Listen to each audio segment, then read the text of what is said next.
Have you ever wondered what it would take to command over 80,000 pirates and rule the seas with an iron fist? Well, the answer isn't what you'd expect. Most people think of pirates as raggedy men with eye patches and wooden legs.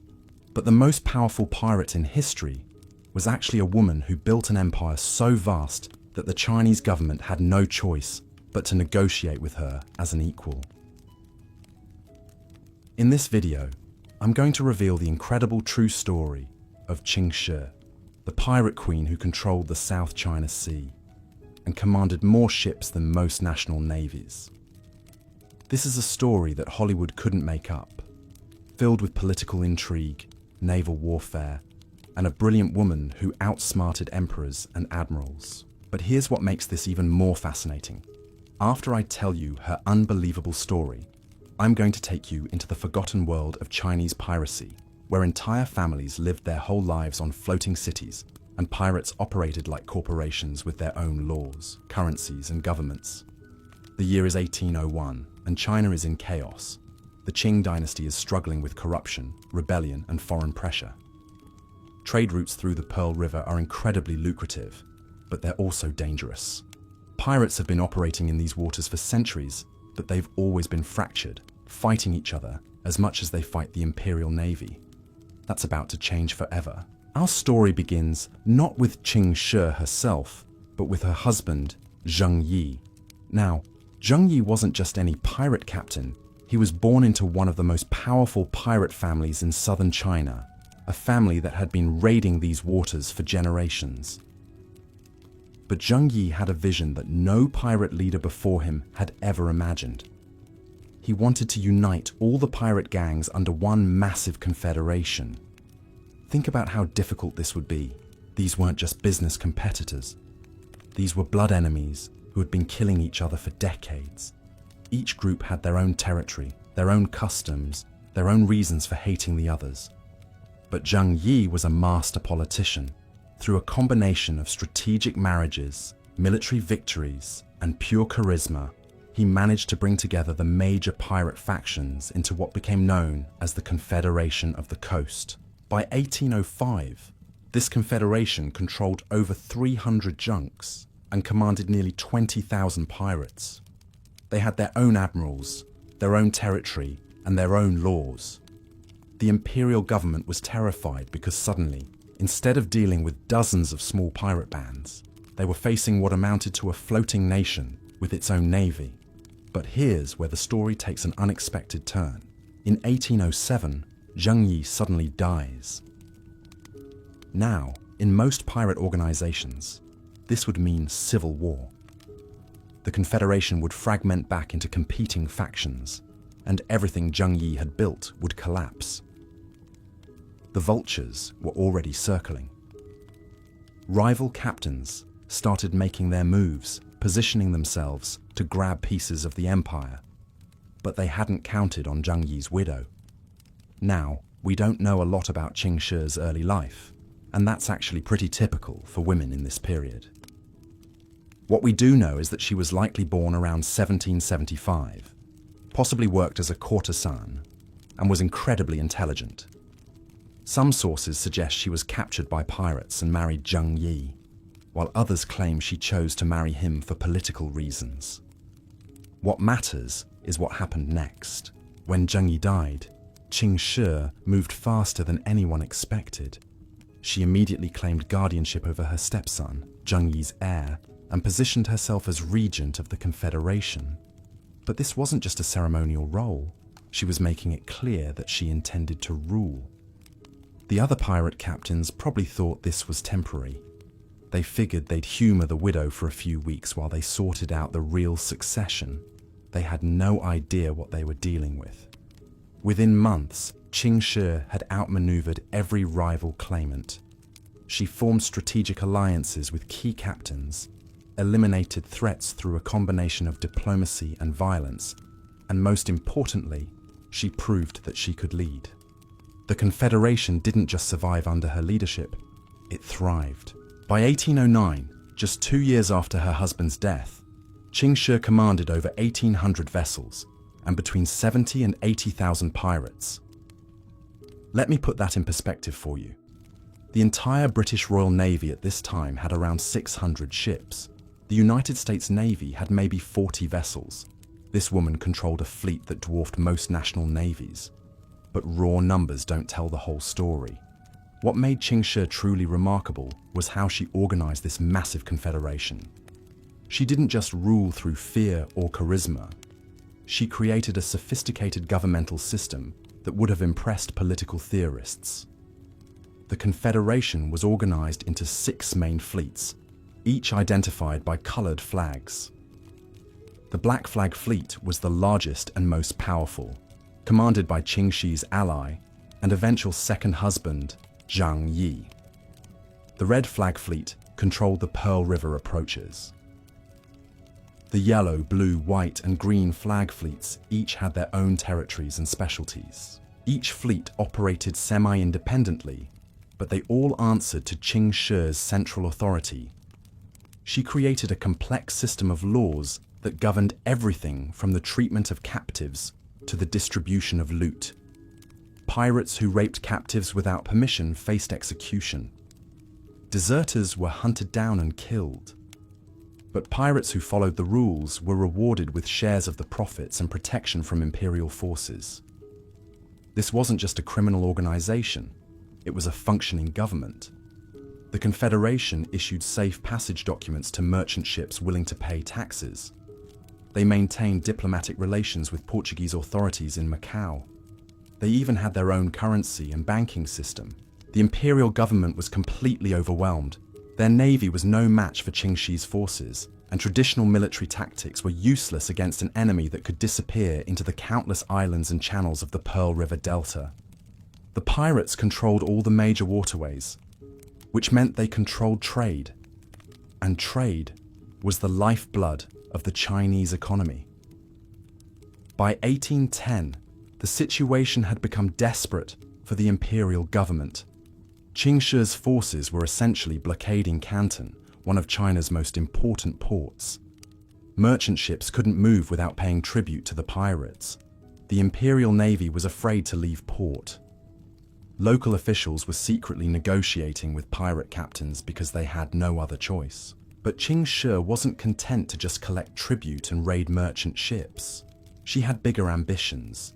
She wanted legitimacy. She wanted recognition.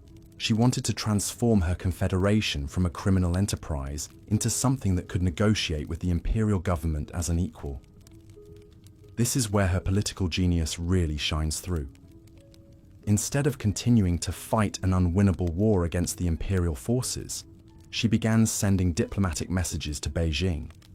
She positioned herself not as a rebel or a criminal, but as the leader of a maritime confederation that was willing to discuss terms. The imperial government was caught completely off guard by this approach. They were used to dealing with pirates as criminals who needed to be destroyed.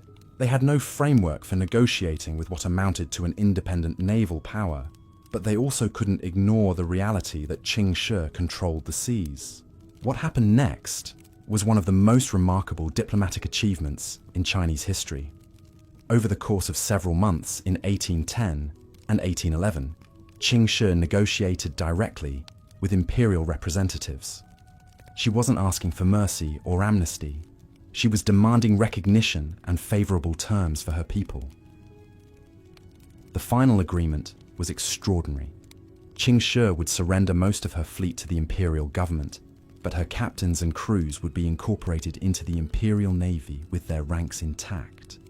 She personally would retain command of over 200 ships and nearly 20,000 followers. The imperial government would pay her confederation salaries and provide official positions for her officers. Think about what this means.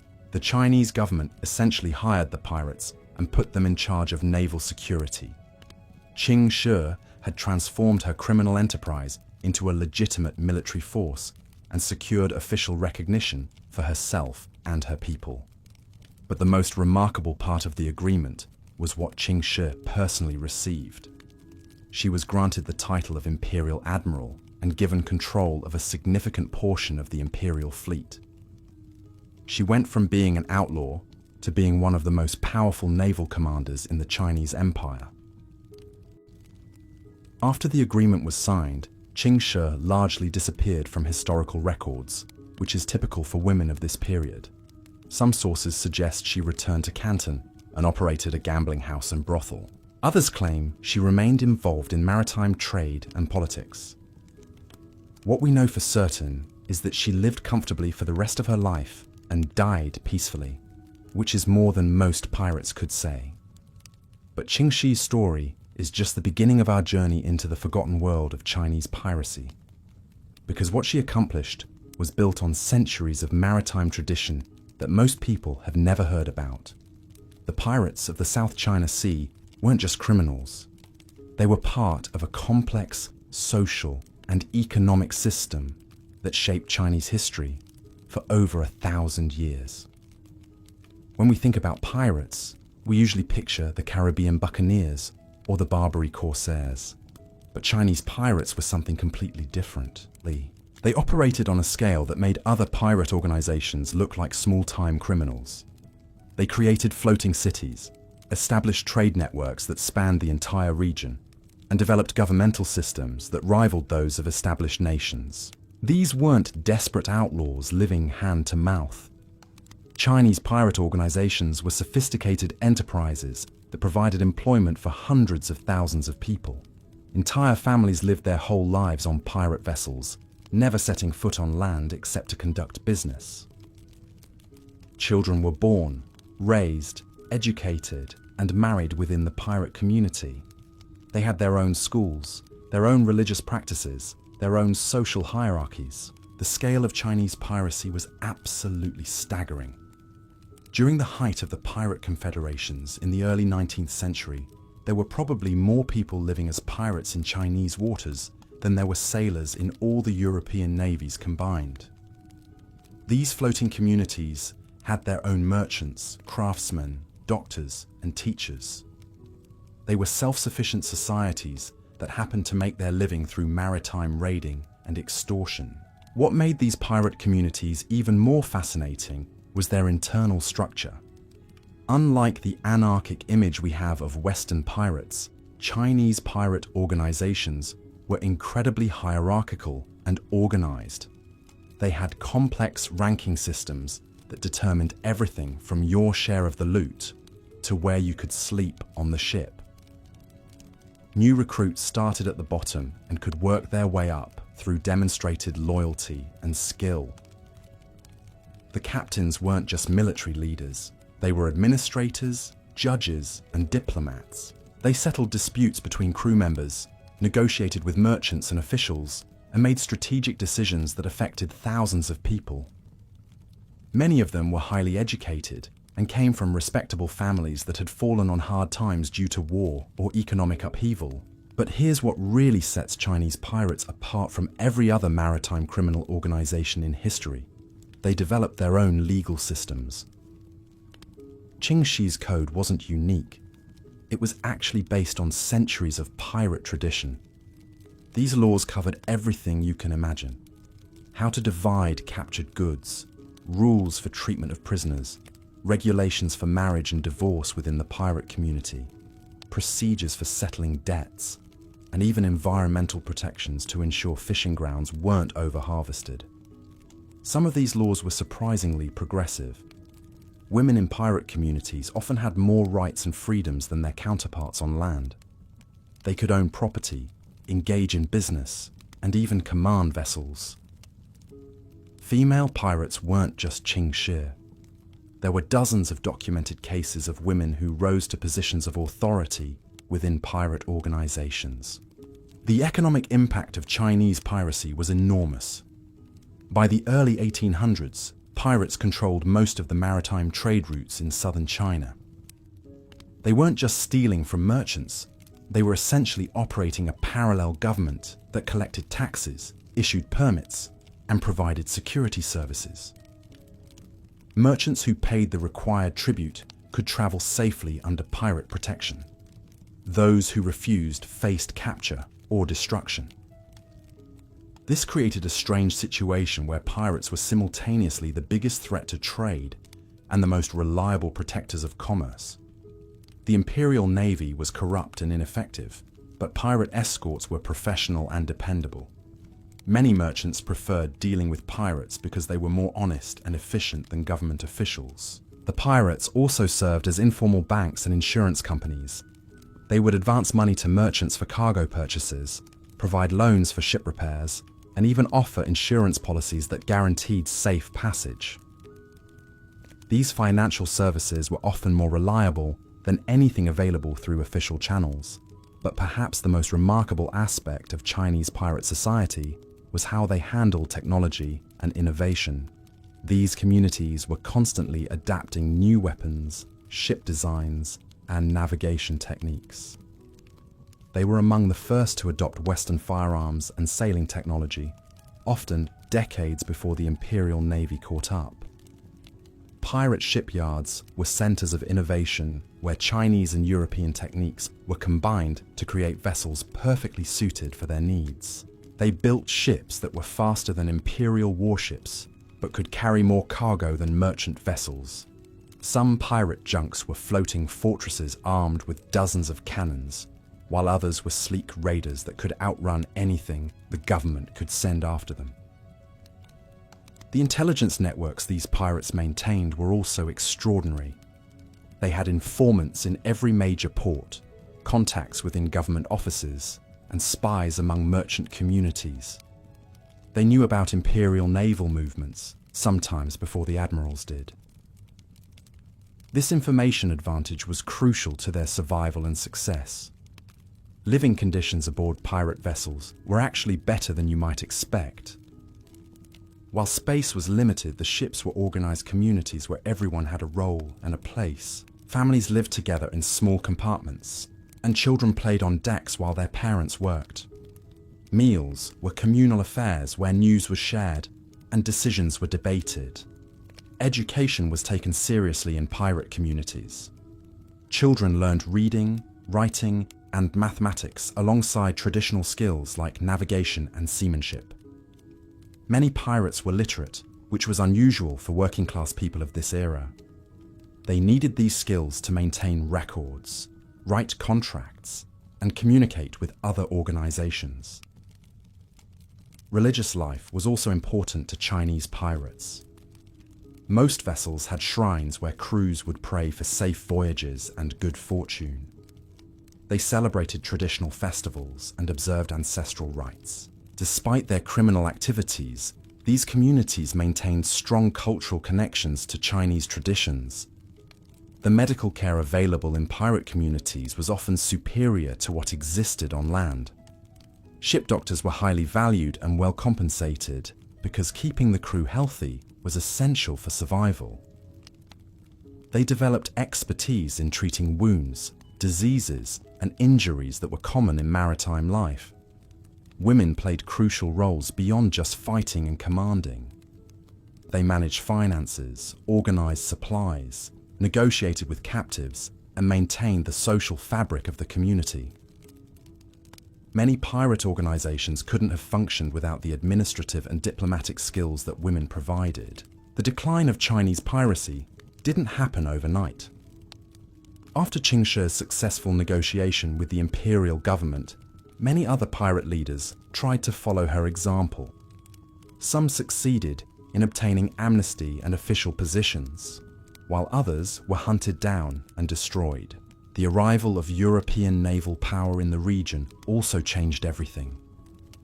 Western warships with superior firepower and technology gradually shifted the balance of power.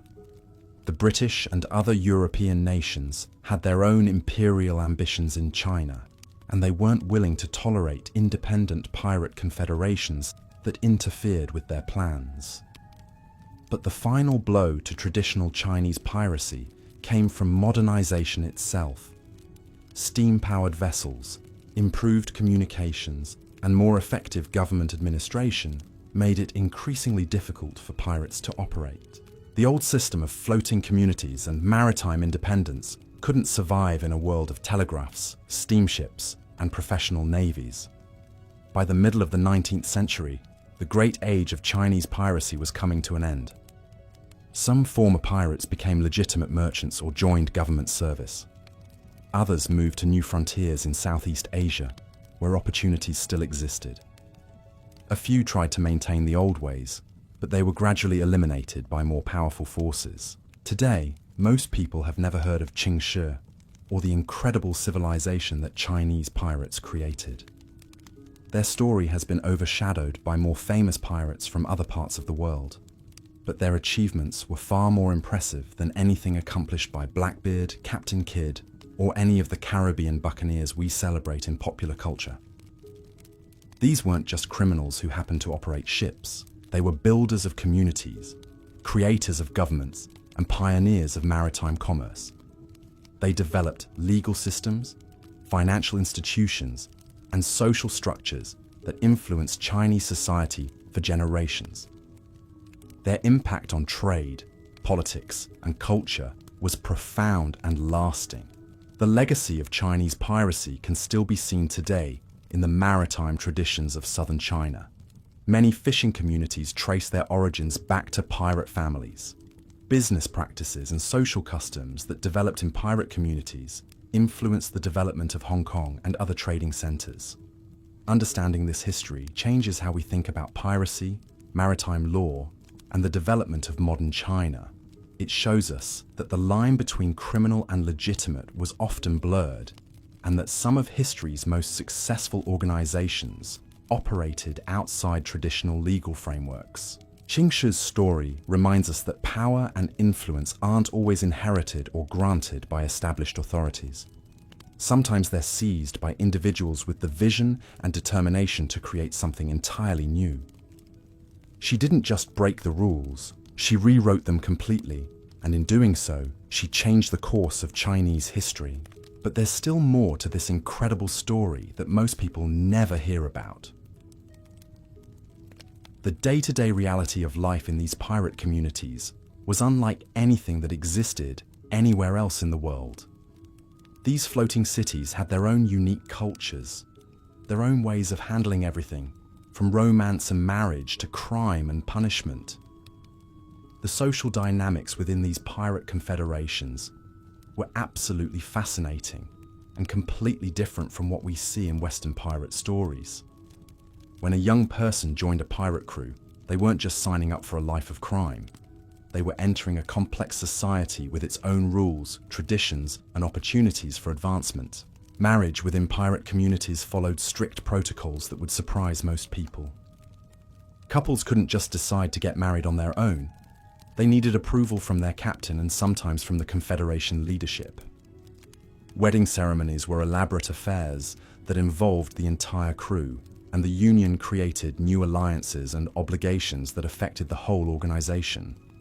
Divorce was also possible, but it required formal proceedings where both parties presented their cases to senior members of the crew.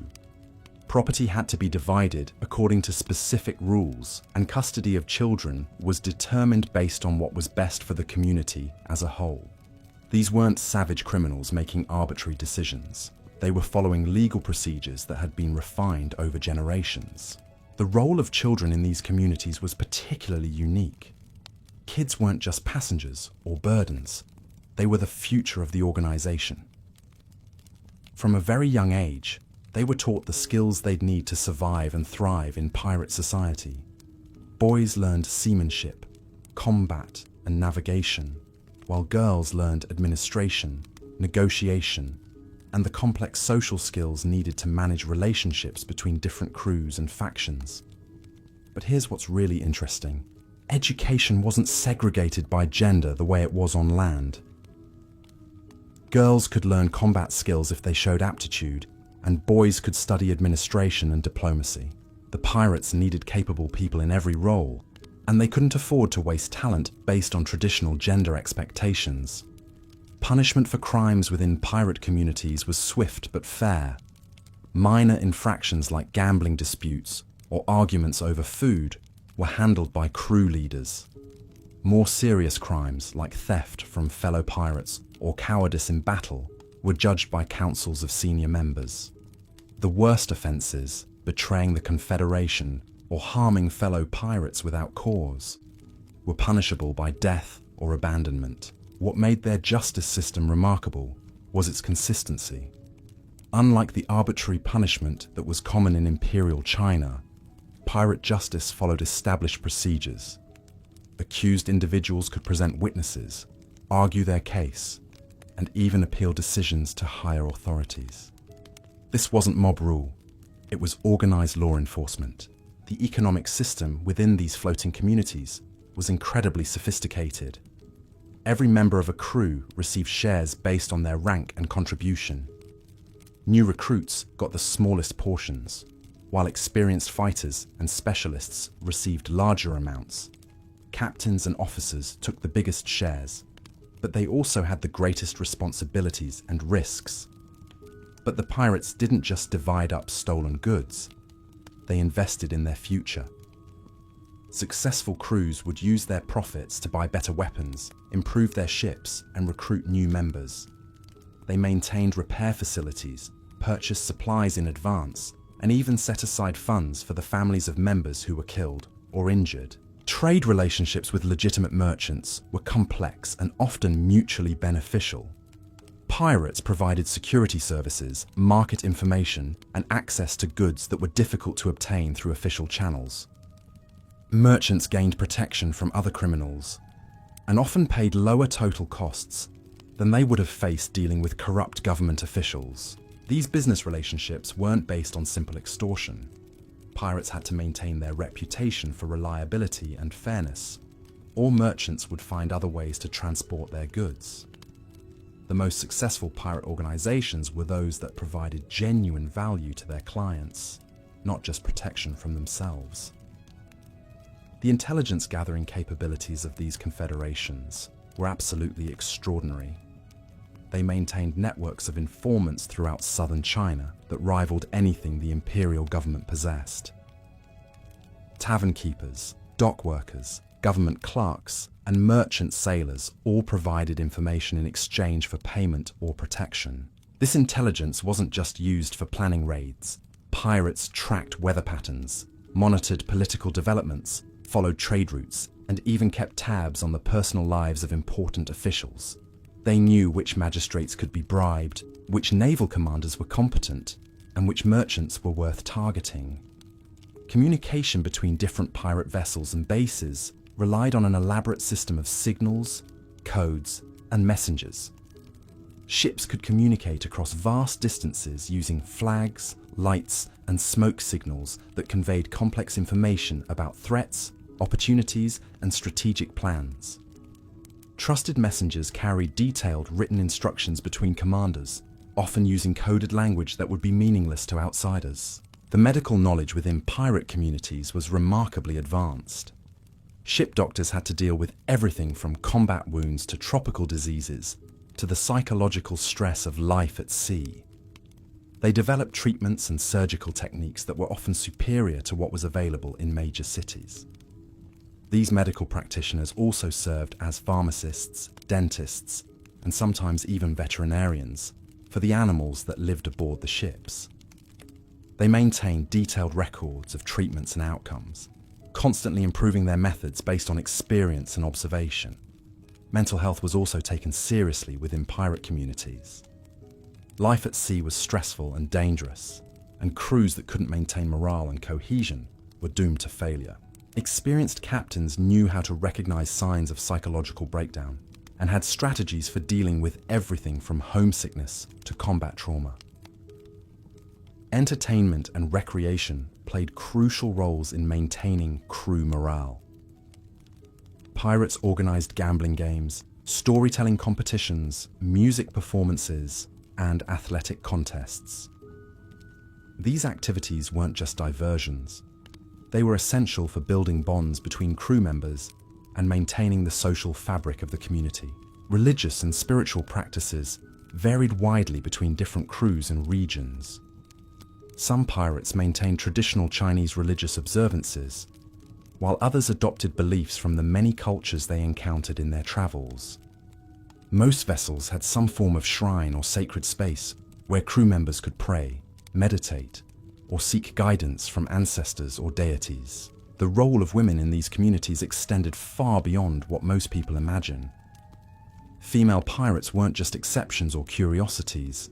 They were integral parts of the organization. Some commanded their own vessels, others served as administrators or diplomats, and many ran the complex logistics operations that kept the confederations functioning. Women also served as cultural bridges between different groups within the pirate community. They often spoke multiple languages, understood various customs, and could negotiate with people from different backgrounds. This made them invaluable for the diplomatic and commercial activities that were essential to pirate success. The romantic relationships that developed within pirate communities were governed by complex social rules and expectations. Courtship rituals, marriage ceremonies, and family structures all reflected the unique challenges and opportunities of life at sea. Couples had to navigate not just personal compatibility, but also the political and economic implications of their union. Pregnancy and childbirth in pirate communities required special arrangements and care. Pregnant women were often given lighter duties and better food, while experienced midwives ensured safe deliveries.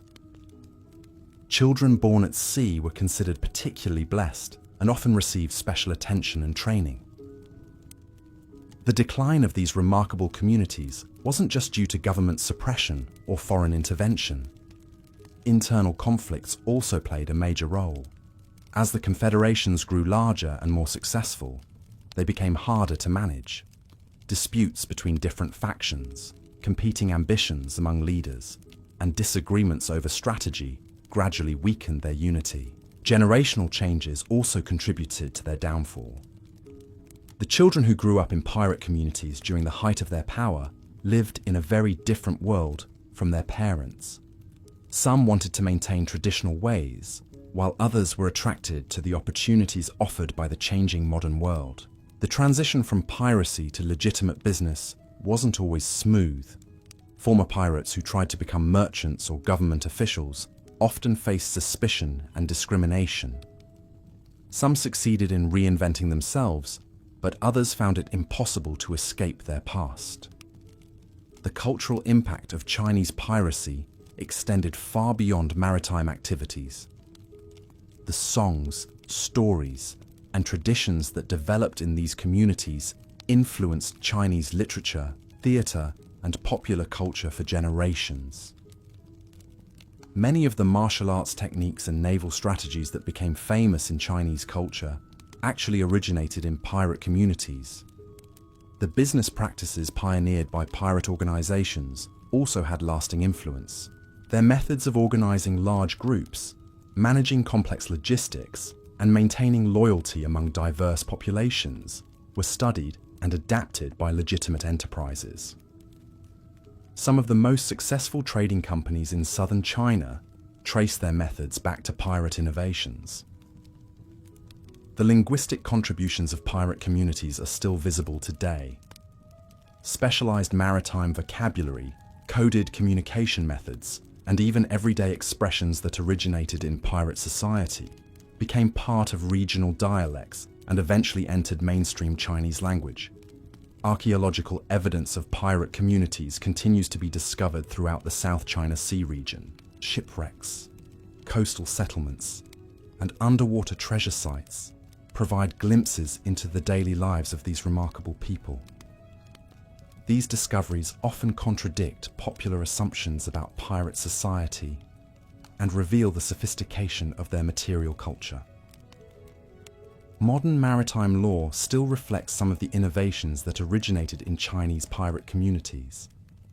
Concepts like safe passage agreements, maritime insurance, and international arbitration of disputes all have roots in the practical solutions that pirates developed for managing their complex relationships with merchants and governments. The environmental knowledge that pirates accumulated during centuries of life at sea was extraordinary. They understood weather patterns, ocean currents, seasonal changes, and marine ecosystems better than most professional sailors. This knowledge was passed down through generations and helped them navigate some of the most dangerous waters in the world. Conservation practices within pirate communities were often more advanced than those of land-based societies. They understood that overfishing or damaging coral reefs would threaten their long-term survival, so they developed sustainable practices that maintained the marine resources they depended on. The technological innovations that emerged from pirate communities were remarkable. They modified traditional Chinese junk designs to create vessels that were faster, more maneuverable, and better armed than anything in the Imperial Navy. They also adapted Western firearms and sailing techniques to their specific needs and conditions. Navigation techniques developed by pirates were often superior to official methods. They created detailed charts of dangerous coastal areas, developed new ways of calculating position and direction, and invented tools and techniques that improved safety and accuracy during long voyages. The diplomatic skills that pirate leaders developed were extraordinary. They had to negotiate with imperial officials, foreign merchants, rival captains, and their own crews. These negotiations often involved life and death stakes and required exceptional understanding of psychology, politics, and human nature.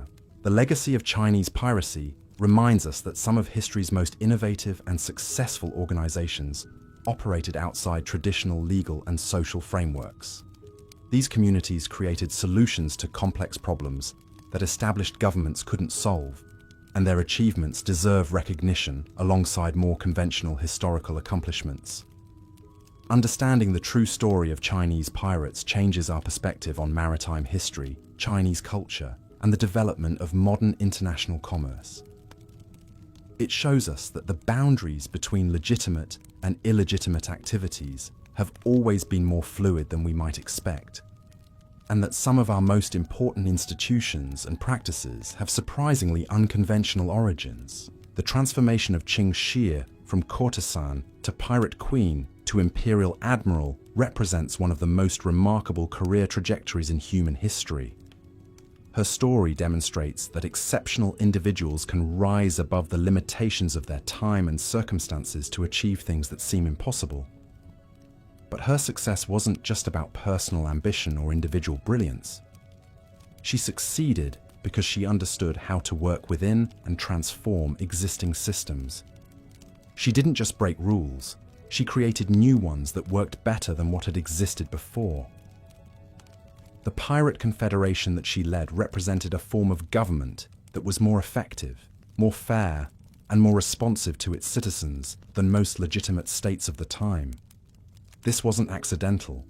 It was the result of centuries of evolution and refinement within pirate society. The fact that the Chinese imperial government ultimately chose to negotiate with and incorporate the pirate confederation rather than destroy it speaks to the practical value of what these communities had created. They weren't just criminals who needed to be eliminated. They were a functioning society that had something valuable to offer. The peaceful resolution of the pirate wars through negotiation rather than violence was itself a remarkable achievement. It demonstrated that even the most serious conflicts can sometimes be resolved through diplomacy and compromise, when both sides are willing to recognize each other's legitimate interests. The story of how Qing Shi maintained control over such a massive organization reveals just how sophisticated her leadership really was. Remember, we're talking about managing 80,000 people, spread across hundreds of ships operating in dangerous waters. This wasn't like running a modern corporation where you can send emails and hold video conferences. Every decision had to be communicated through a complex network of trusted messengers and subordinate commanders. What made her system work was the brilliant way she balanced centralized authority with local autonomy. Each fleet commander had the freedom to make tactical decisions and handle day-to-day operations, but they all understood that major strategic choices came from her. She created a command structure that was flexible enough to respond quickly to changing conditions, but unified enough to coordinate massive operations across the entire South China Sea. The loyalty she inspired wasn't based on fear alone, though she certainly wasn't afraid to use violence when necessary. Instead, she built her authority on a foundation of competence, fairness, and shared prosperity. Pirates who served her well were rewarded generously. Those who proved themselves capable were promoted to positions of greater responsibility and higher pay. She understood that people will follow a leader who makes their lives better, not just one who threatens to make their lives worse. Her personal relationships within the Confederation were carefully managed political alliances. When she married Zhang Yi, the commander of the Black Flag Fleet, it wasn't just a romantic decision. It was a strategic move that strengthened her position and eliminated a potential rival. The marriage unified the two most powerful factions within the Confederation and made her authority virtually unshakable. But perhaps the most impressive aspect of Qing Shi's leadership was how she handled external relations. She wasn't content to just fight everyone who opposed her. Instead, she built a web of relationships with merchants, local officials, and even foreign powers that made her confederation indispensable to the regional economy. Portuguese authorities in Macau found it easier to deal with her representatives than with corrupt Chinese officials. Merchants discovered that pirate protection was more reliable than Imperial Navy escorts. Even some government officials secretly preferred the stability that her confederation provided to the chaos that would result from its destruction. She also understood the importance of controlling information and public perception. Her confederation maintained what we would now call a propaganda network that spread stories about pirate victories, government failures, and the benefits of cooperation with her organization. These stories helped recruit new members, intimidated enemies, and convinced neutral parties that resistance was futile. The intelligence network she controlled was absolutely crucial to her success. Her spies weren't just gathering military information about Imperial Navy movements. They were tracking political developments in Beijing, monitoring economic conditions in major ports, following the personal lives and financial situations of key officials, and even keeping tabs on foreign diplomatic activities.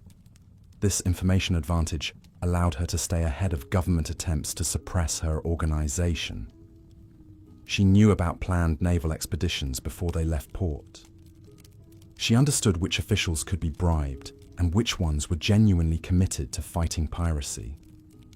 She could predict economic trends that would affect trade routes and adjust her strategy accordingly. The diplomatic skills she displayed during the final negotiations with the imperial government were extraordinary. She wasn't just asking for mercy or trying to minimize punishment. She was negotiating as the leader of an independent power that had legitimate interests and valuable assets to offer. The terms she ultimately secured were remarkable, not just for their generosity, but for how they recognized the practical reality of what she had built. The imperial government essentially acknowledged that her confederation had become too important to destroy and too powerful to ignore. They chose to co-opt her organization rather than fight a war they might not be able to win. After the agreement was finalized, Qing Shi's personal transformation from pirate queen to respectable citizen was just as remarkable as her rise to power had been. She understood that the age of independent pirate confederations was ending, and she successfully reinvented herself for a new era.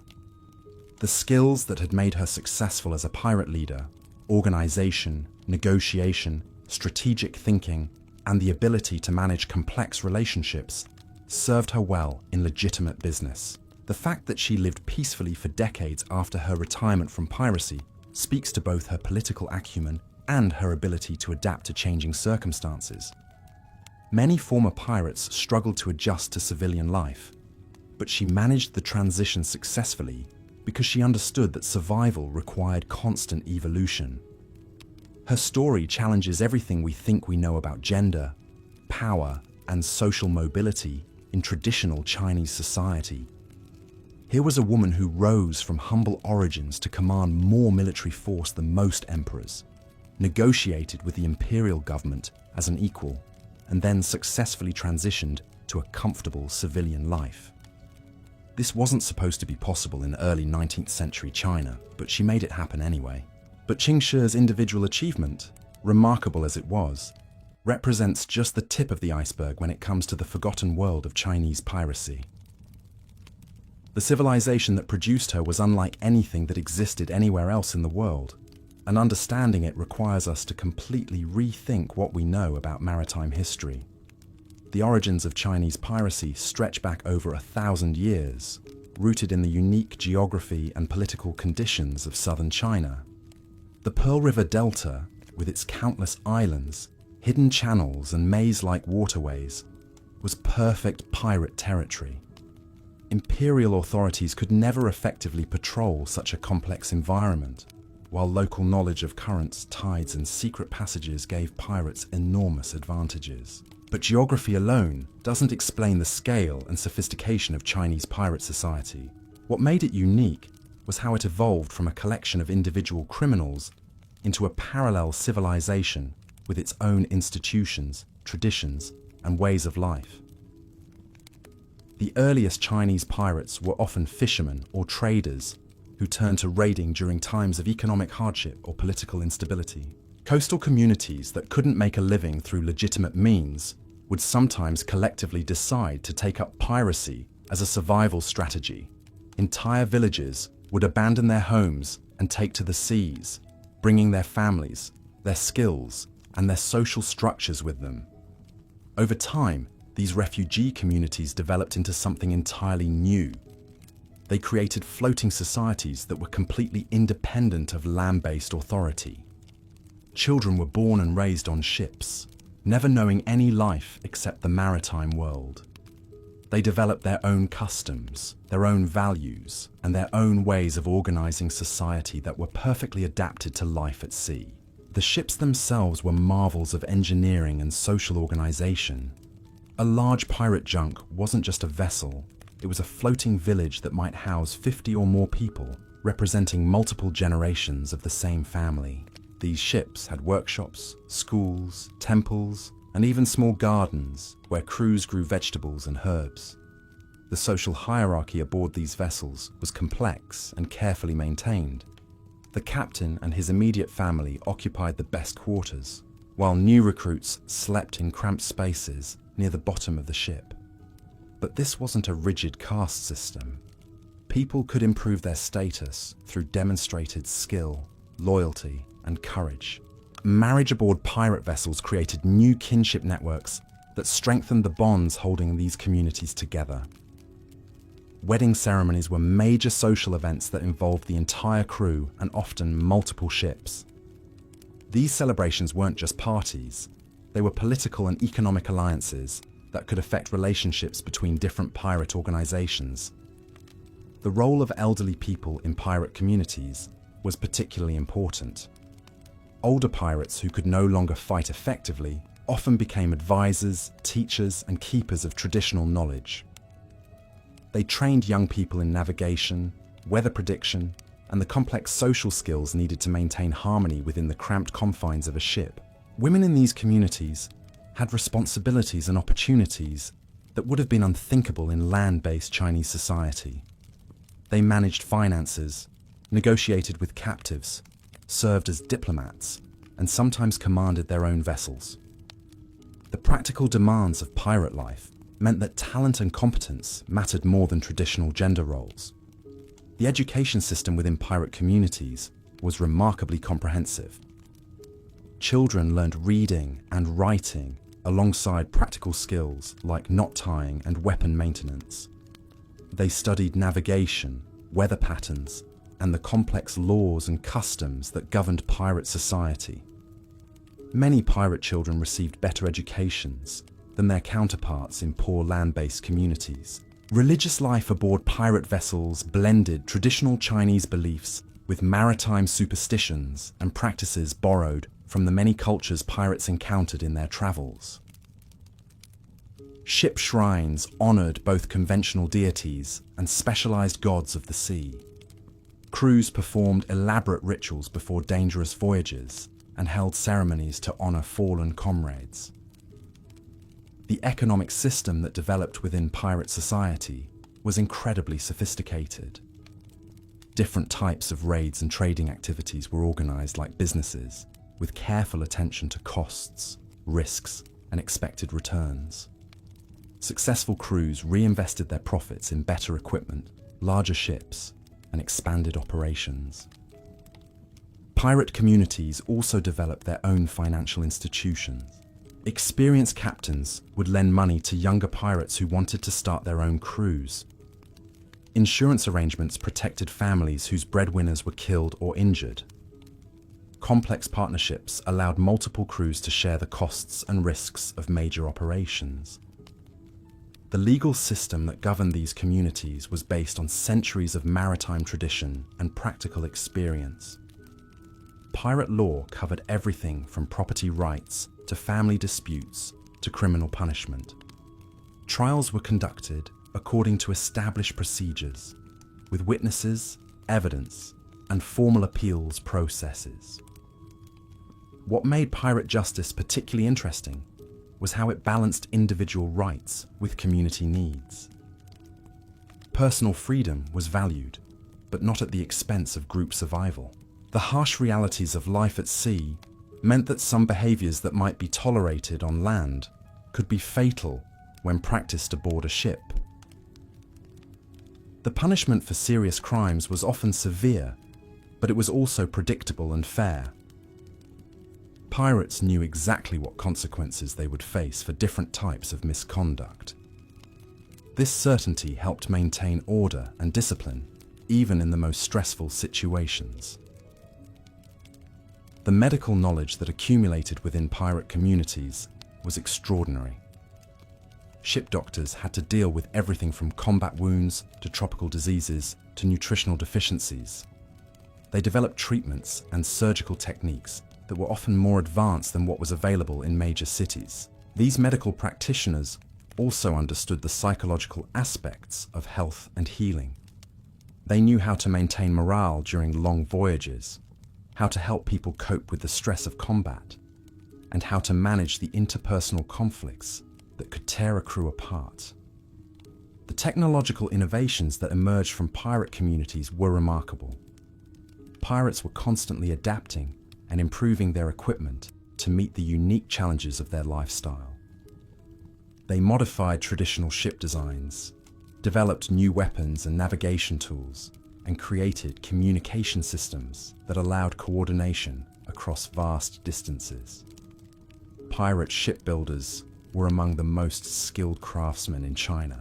They created vessels that combined the best features of Chinese and foreign designs, resulting in ships that were faster, more maneuverable, and better armed than anything in the Imperial Navy.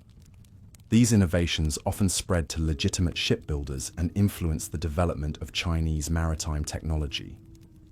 The intelligence networks maintained by pirate communities were absolutely crucial to their survival. Information about weather patterns, naval movements, trade routes, and political developments could mean the difference between success and disaster. Pirates developed sophisticated methods for gathering, analyzing, and sharing intelligence that rivaled anything available to government agencies. Communication between different pirate groups relied on complex systems of signals, codes, and trusted messengers. Ships could coordinate their activities across hundreds of miles of ocean using methods that were both secure and reliable. These communication networks were essential for organizing large-scale operations and maintaining unity within the pirate confederations. The cultural contributions of pirate communities extended far beyond their immediate maritime activities. The songs, stories, and artistic traditions that developed aboard pirate ships influenced Chinese popular culture for generations. Many of the martial arts techniques and combat strategies that became famous in Chinese culture actually originated in pirate communities. The languages spoken within pirate communities were unique blends of different Chinese dialects, mixed with words borrowed from all the cultures they encountered in their travels. These maritime languages served as lingua francas that allowed pirates from different regions and backgrounds to communicate effectively. The festivals and celebrations that marked the pirate calendar were elaborate affairs that strengthened community bonds and maintained cultural traditions. These events weren't just entertainment. They were essential rituals that reinforced the values and beliefs that held these floating societies together. The decline of traditional Chinese piracy wasn't sudden or uniform. Different communities adapted to changing conditions in various ways. Some successfully transitioned to legitimate activities, while others moved to new regions where opportunities still existed. A few tried to maintain the old ways, but were gradually eliminated by more powerful forces. The children who grew up during the final decades of the pirate era faced difficult choices about their futures. Some remained loyal to traditional ways, while others embraced the opportunities offered by modernization and foreign influence. These generational conflicts often split families and communities. The legacy of Chinese pirate society can still be seen today in the maritime traditions of southern China. Fishing communities, boat people, and even some modern shipping companies trace their origins back to pirate families. The organizational methods, business practices, and cultural traditions that developed in pirate communities continue to influence Chinese maritime culture. Archaeological discoveries throughout the South China Sea region continue to reveal new information about pirate society. Shipwrecks, coastal settlements, and treasure sites provide glimpses into the daily lives of these remarkable people. These discoveries often contradict popular assumptions and reveal the true sophistication of pirate civilization. The environmental knowledge that pirates accumulated during centuries of life at sea was extraordinary. They understood ocean currents, weather patterns, marine ecosystems, and seasonal changes better than most professional sailors. This knowledge was passed down through generations and helped them navigate some of the most dangerous waters in the world. Conservation practices within pirate communities were often more advanced than those of land-based societies. Pirates understood that their long-term survival depended on maintaining the marine resources they relied upon. They developed sustainable fishing practices, protected important breeding grounds, and avoided activities that would damage the ecosystems they depended on. The diplomatic relationships that pirate communities maintained with various governments and foreign powers were complex and constantly evolving. Pirates had to balance their need for independence with the practical benefits of cooperation with legitimate authorities. These relationships required sophisticated understanding of politics, economics, and international law. The transformation of former pirates into legitimate business people and government officials was a gradual process that took place over several generations. Some made the transition successfully, while others struggled to adapt to civilian life. The skills that had made people successful as pirates, organization, leadership, risk assessment, and the ability to manage complex relationships, often served them well in legitimate careers. The influence of Chinese pirate society on the development of modern maritime law and international commerce was significant, but largely unrecognized. Many of the practices and institutions that we take for granted in today's shipping industry actually have their roots in innovations that originated in pirate communities. The story of Chinese piracy reminds us that some of history's most important developments took place outside the official channels that usually receive historical attention. These floating communities created solutions to complex problems that established governments couldn't solve, and their achievements deserve recognition alongside more conventional historical accomplishments. Understanding the true scope and sophistication of Chinese pirate society changes our perspective on maritime history, Chinese culture, and the development of modern international relations. It shows us that the boundaries between legitimate and illegitimate activities have always been more fluid than we might expect, and that some of our most important institutions have surprisingly unconventional origins. The personal stories of individual pirates reveal the human dimensions of this remarkable civilization. These weren't just faceless criminals or romantic adventurers. They were real people with families, hopes, fears, and dreams who created meaningful lives for themselves in extraordinary circumstances. The daily routines aboard pirate vessels were carefully structured to maintain order and efficiency in the challenging environment of life at sea. Work schedules, meal times, and rest periods were organized to ensure that essential tasks were completed, while maintaining crew morale and cohesion. The entertainment and recreational activities that helped pirates cope with the stresses of their lifestyle were diverse and sophisticated. Music, storytelling, games, and athletic competitions weren't just diversions.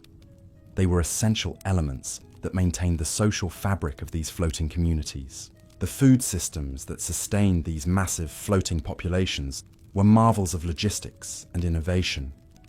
Pirate fleets couldn't simply raid coastal towns for supplies whenever they got hungry. They needed reliable, sustainable ways to feed tens of thousands of people who might spend months at sea without touching land. What they created was essentially a floating agricultural and distribution network that operated across thousands of square miles of ocean. Large pirate vessels maintained their own livestock. Chickens, pigs, and sometimes even cattle lived aboard the ships, providing fresh meat, eggs, and milk. These animals weren't just cargo. They were integral members of the crew whose care required specialized knowledge and daily attention. Experienced pirates knew exactly how many chickens could survive in the confined space of a ship's hold, how to keep pigs healthy during rough weather, and how to preserve fresh milk without refrigeration. But the most impressive aspect of pirate food systems was their aquaculture operations. Pirate communities pioneered techniques for farming fish, shellfish, and seaweed using floating pens and nets that could be maintained while the fleet was in motion. These mobile fish farms provided protein-rich food that complemented what could be obtained through traditional fishing and hunting. The preservation methods that pirates developed were far ahead of their time. They created complex systems for smoking, salting, and drying various types of seafood and meat. They fermented vegetables and grains to create foods that would remain edible for months. They even developed early forms of canning, using sealed ceramic containers that could preserve cooked foods for extended periods. Cooking aboard pirate vessels required special skills and equipment. Ship's cooks had to prepare meals for dozens of people using fires that had to be carefully controlled to avoid burning down the entire vessel. They worked with ingredients that were constantly in motion, in kitchens that might be tilted at crazy angles during storms. These culinary artists created dishes that were nutritious, flavorful, and suitable for the unique conditions of life at sea. The sharing of food was governed by complex social protocols that reinforced hierarchy and community bonds. The captain and senior officers received the best portions, but even the lowest-ranking crew members were guaranteed adequate nutrition. Mealtimes were social occasions where news was shared, disputes were resolved, and group solidarity was reinforced. Water management was even more critical than food production. Fresh water is heavy and takes up valuable space, but it's absolutely essential for human survival. Pirates developed ingenious methods for collecting, storing, and purifying water that allowed their fleets to remain at sea for extended periods without resupplying. Rainwater collection systems used sails, tarps, and specially designed containers to capture and store precipitation. Pirates became expert weather watchers who could predict rainfall and position their vessels to maximize water collection. They understood that a sudden downpour wasn't just relief from hot weather. It was a chance to replenish their most precious resource. Desalination techniques allowed pirates to convert seawater into drinking water using solar evaporation and simple distillation equipment.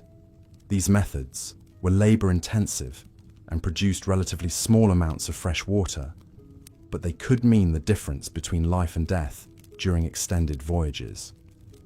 Water storage required careful attention to prevent contamination and spoilage. Pirates used various containers made from different materials, each with its own advantages and disadvantages. They understood which types of storage would keep water fresh longest, how to prevent algae growth, and how to treat water that had begun to spoil. The medical challenges of maintaining health in these floating communities were enormous. Scurvy, dysentery, infected wounds, broken bones, tropical diseases, and psychological disorders all threatened the survival of pirate crews. What's remarkable is how effectively these communities dealt with health problems using limited resources and traditional knowledge. Pirate doctors were often the most educated and respected members of their communities. They combined traditional Chinese medicine with techniques learned from European, Arab, and Southeast Asian practitioners. They understood anatomy, pharmacy, surgery, and psychology well enough to keep large crews healthy in extremely challenging conditions. Herbal medicine played a crucial role in pirate healthcare. Ship doctors maintained gardens of medicinal plants that could be grown in containers aboard vessels. They knew which herbs could treat specific ailments, how to prepare medicines from raw materials, and how to store drugs so they remained effective during long voyages. Surgical procedures aboard pirate ships were performed under conditions that would horrify modern medical professionals. Operations took place on rolling decks, often during battles, using tools that were sterilized with alcohol or heated metal. Yet experienced pirate surgeons achieved success rates that were remarkably high given their circumstances. The psychological aspects of pirate medicine were sophisticated and effective. Ship doctors understood that mental health was just as important as physical health for crew survival. They developed treatments for homesickness, combat trauma, claustrophobia, and the various psychological disorders that could develop during extended periods of confinement and stress. Dentistry was another essential medical skill within pirate communities. Tooth problems could disable a crew member just as effectively as a sword wound, and there were no dental clinics in the middle of the ocean. Pirate dentists learned to extract teeth, treat infections, and even create primitive dental prosthetics using available materials. The role of women as healers within pirate communities was particularly important. Female practitioners often specialized in treating diseases specific to women, assisting with childbirth, and providing the kind of nurturing care that was essential for recovery from serious illness or injury. Their knowledge of herbs, nutrition, and traditional healing practices made them invaluable members of any crew. Childbirth aboard pirate vessels required special preparation and expertise. Pregnant women needed extra nutrition and protection from the dangers of shipboard life. Experienced midwives ensured safe deliveries and provided postnatal care for both mothers and babies. Children born at sea were considered especially blessed and often received names that reflected their maritime origins. The care of elderly and disabled pirates reveals the compassionate side of these supposedly ruthless communities. Older pirates who could no longer fight effectively weren't abandoned or killed. They became teachers, advisors, and keepers of traditional knowledge. Disabled crew members were found new roles that allowed them to contribute to the community's success. The treatment of mental illness within pirate society was remarkably enlightened for its time. Communities that depended on close cooperation for survival couldn't simply ignore or exile members who developed psychological problems. Instead, they developed ways to manage mental illness that allowed affected individuals to remain productive members of the group. Addiction was another problem that pirate communities had to address. Alcohol and opium were readily available in the ports where pirates conducted business, and substance abuse could quickly destroy crew cohesion and effectiveness. Successful pirate organizations developed rules and treatment methods that minimized the impact of addiction on their operations. The seasonal rhythms that governed pirate life were dictated by monsoons, typhoons, and the migration patterns of both fish and merchant vessels. Pirates had to understand these natural cycles and plan their activities accordingly. The ability to predict weather patterns and seasonal changes was essential for survival and success. During typhoon season, pirate fleets would seek shelter in protected harbors and hidden coves where they could ride out the storms. These periods of enforced inactivity weren't wasted. They were times for ship maintenance, crew training, social activities, and strategic planning. The communities that thrived were those that used downtime productively. The spring and fall months, when weather conditions were most favorable, were the peak seasons for major operations.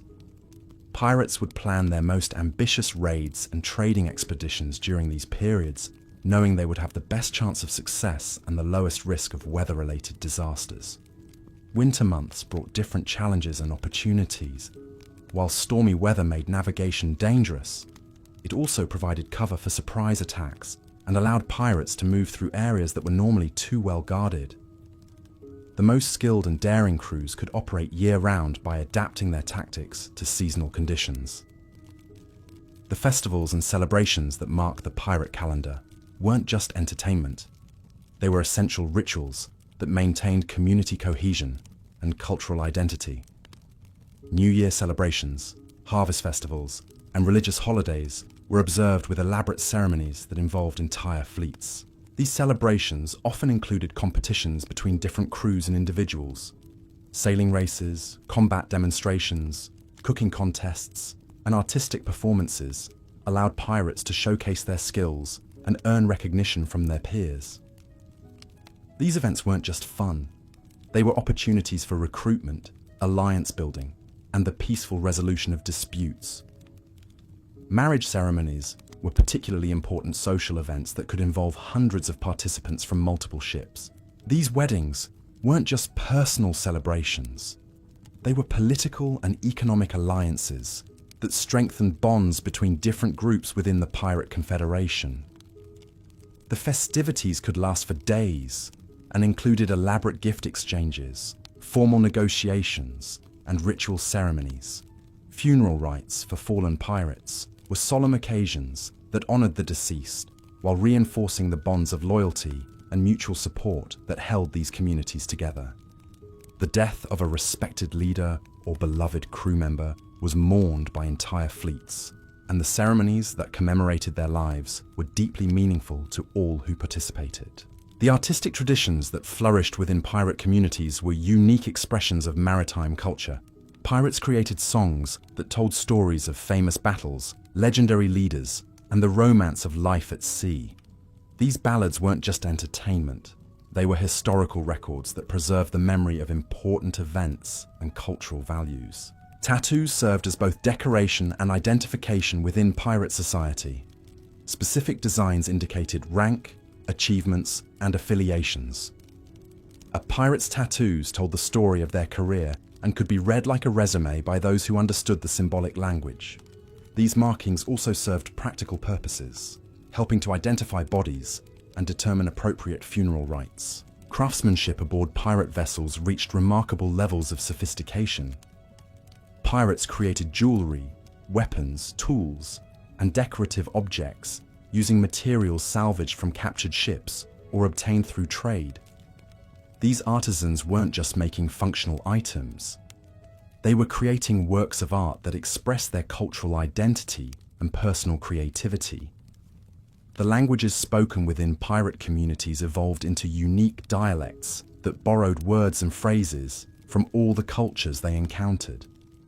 These maritime languages served as common tongues that allowed pirates from different regions and backgrounds to communicate effectively. They included specialized vocabulary for nautical terms, weather conditions, and the complex social relationships that governed pirate society. The stories and legends that developed within pirate culture weren't just entertainment. They were moral instruction that taught important lessons about courage, loyalty, leadership, and survival. These tales were passed down through generations and helped maintain cultural continuity even as communities moved and changed. The gambling and gaming traditions that flourished aboard pirate ships weren't just ways to pass time during long voyages. These activities served important social functions, providing mechanisms for settling disputes, redistributing wealth, and maintaining crew morale. The games themselves often required skill and strategy, serving as training for the mental challenges of pirate life.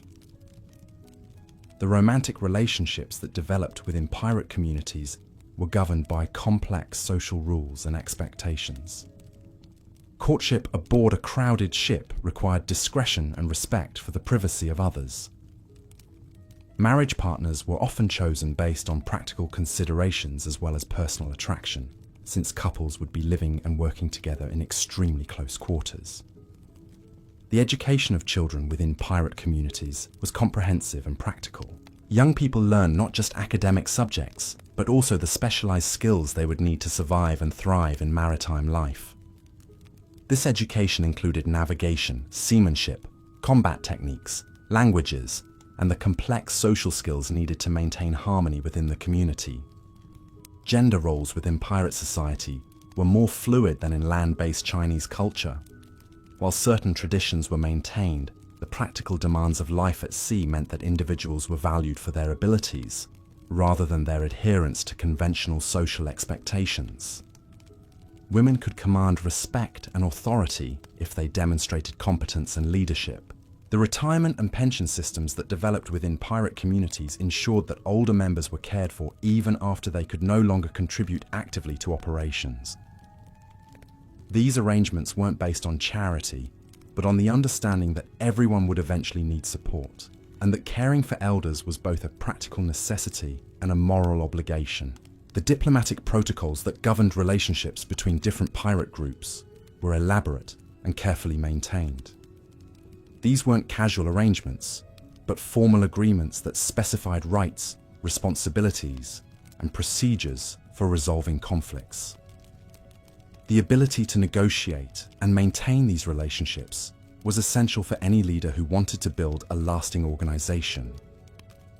The trade relationships that pirates maintained with legitimate merchants were based on mutual benefit rather than simple extortion. Pirates provided security, market information, and access to goods that were difficult to obtain through official channels.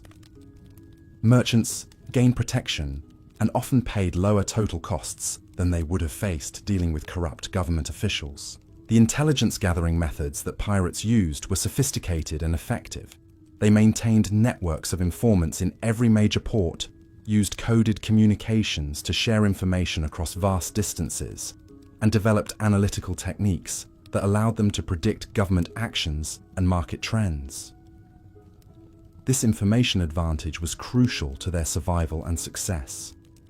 The transportation systems that connected different parts of the Pirate Confederation were marvels of organization and logistics. Messages, goods, and people moved efficiently across hundreds of miles of ocean, using carefully coordinated networks of vessels and trusted intermediaries. These systems were more reliable than most government postal services of the time. The banking and financial services that pirates provided weren't just internal arrangements, they served the broader maritime community. Pirates offered loans, currency exchange, insurance, and investment opportunities that filled gaps in the official financial system. These services were often more honest and efficient than what was available through government-regulated institutions. The legal system that governed pirate society wasn't just a collection of arbitrary rules, it was a sophisticated framework that balanced individual rights with community needs. The procedures for trials, appeals, and punishment were well established and generally respected. This legal framework was essential for maintaining order within large, diverse communities that lived in close quarters under stressful conditions. The environmental conservation practices that pirates developed weren't based on modern ecological theory, but on practical understanding of their dependence on marine resources. They knew that overfishing, pollution, or destruction of breeding grounds would threaten their long-term survival, so they developed sustainable practices that maintained the ecosystems they relied upon. The technological innovations that emerged from pirate communities were driven by practical needs and limited resources.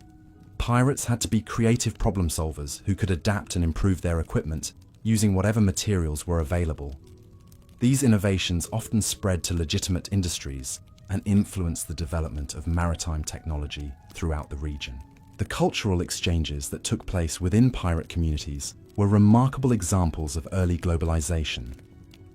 Pirates encountered people from dozens of different cultures and incorporated useful elements from each into their own practices. This cultural mixing produced unique hybrid traditions that were unlike anything that existed elsewhere. The record-keeping systems that pirates maintained were essential for managing their complex organizations. They needed to track personnel, equipment, finances, and operations across multiple vessels and locations. These records weren't just practical tools. They were historical documents that preserved the memory of important events and decisions. The succession planning that ensured continuity of leadership within pirate organizations was carefully managed to prevent civil wars and organizational collapse. The death or retirement of a leader was a crisis that could destroy everything that had been built, so successful organizations developed procedures for peaceful transitions of power. The loyalty and esprit de corps that held pirate communities together weren't based on fear or coercion, but on shared experiences, mutual dependence, and common purpose.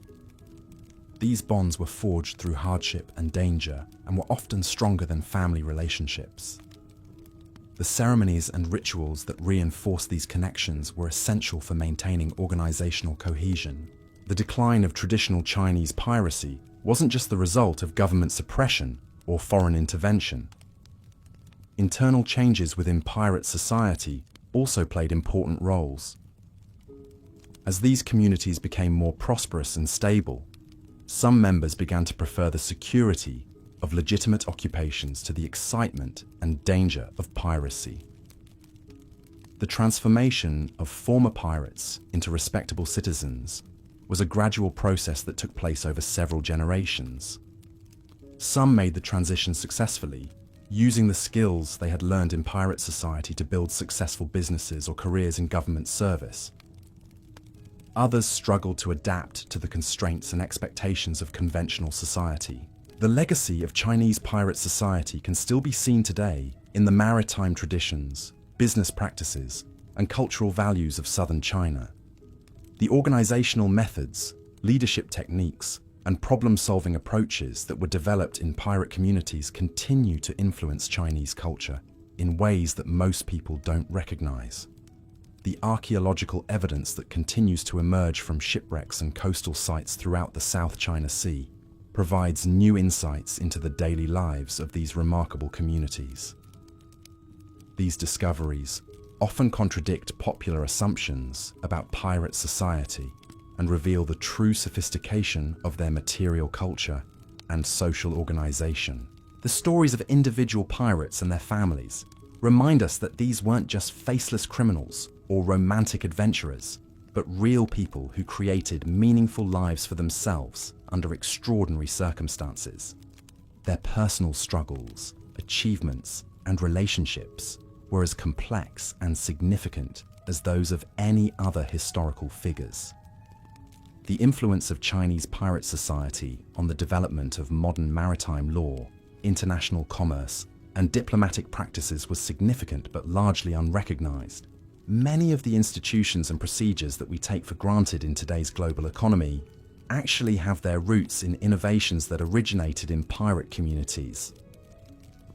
The lessons that we can learn from studying Chinese pirate society are relevant to understanding how human communities adapt to challenging environments, organize themselves for mutual survival, and create meaning and purpose in difficult circumstances.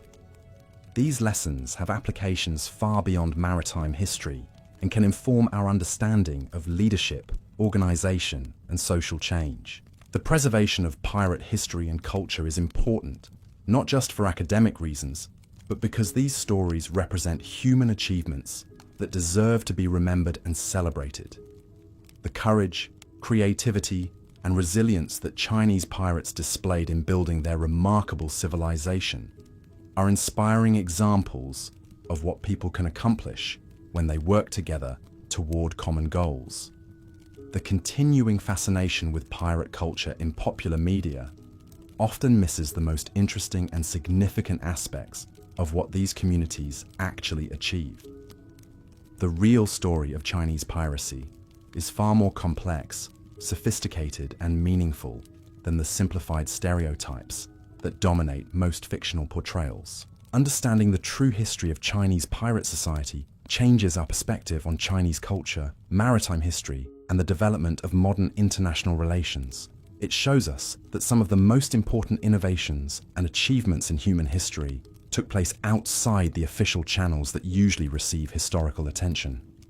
The story of Qing Shi and the civilization she represented reminds us that exceptional individuals can emerge from any background and achieve things that seem impossible. Her success wasn't based on luck or special circumstances, but on intelligence, determination, and the ability to understand and work with complex human systems. The floating world that Chinese pirates created was a unique experiment in human organization that produced remarkable results under extremely challenging conditions.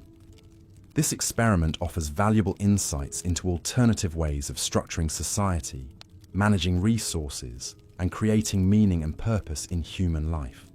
The peaceful resolution of the conflicts between pirates and the imperial government demonstrates that even the most serious disputes can sometimes be resolved through negotiation and compromise when both sides are willing to recognize each other's legitimate interests and practical capabilities. The transformation of a criminal organization into a legitimate institution shows how fluid the boundaries between legal and illegal activities can be, and how institutions that serve useful social functions can evolve and adapt to changing circumstances regardless of their origins. The legacy of Chinese pirate society continues to influence the modern world in ways that most people don't recognize. The business practices, organizational methods, and cultural values that developed in these maritime communities have shaped the development of East Asian commerce and continue to play important roles in the global economy. But perhaps the most important lesson from this remarkable chapter in human history is that ordinary people facing extraordinary challenges can create solutions that surpass anything achieved by conventional institutions. The pirates of the South China Sea weren't superhuman. They were regular people who found ways to thrive in difficult circumstances by working together, thinking creatively, and refusing to accept that their situation was hopeless. Their story reminds us that human potential is far greater than we often imagine, and that some of our greatest achievements come not from following established rules, but from having the courage to create new ones when the old ones no longer serve our needs. The question that haunts historians is what happened to Qing Shi after she negotiated her way out of piracy and into respectability. Here's where her story becomes even more remarkable, because most pirates who tried to retire either ended up dead or back at sea within a few years. But Qing Shi was different. After signing her agreement with the imperial government in 1811, she didn't just fade away into obscurity. She moved to Canton, one of China's most important commercial centers, and immediately began building a new kind of empire. This time, instead of commanding warships, she was running what we would now call a diversified business conglomerate. Her primary operation was a combination gambling house and brothel, but calling it that makes it sound smaller and seedier than it actually was. This was essentially a luxury entertainment complex that catered to wealthy merchants, government officials, and foreign traders. It was the kind of place where important business deals were negotiated, political alliances were formed, and information was bought and sold. But she didn't stop there. Using the connections and capital she had accumulated during her piracy career, Qing Shi invested in legitimate shipping operations, real estate, and various trading ventures. She understood better than anyone how commerce moved through the Pearl River Delta, and she used that knowledge to build a fortune that rivaled what she had accumulated as a pirate. What's really fascinating is how she maintained relationships with her former subordinates who had been incorporated into the Imperial Navy. These weren't just nostalgic friendships. They were ongoing business relationships that gave her inside information about government policies, military movements, and commercial opportunities.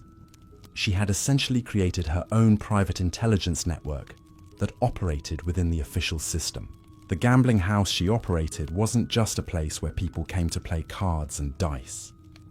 It served as an unofficial diplomatic center where Chinese officials could meet with foreign merchants and traders in a relaxed, neutral environment.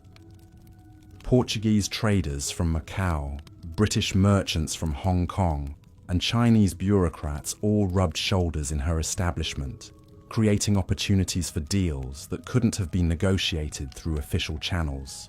Her brothel was equally sophisticated, employing women who were educated, multilingual, and skilled in the arts of conversation and entertainment.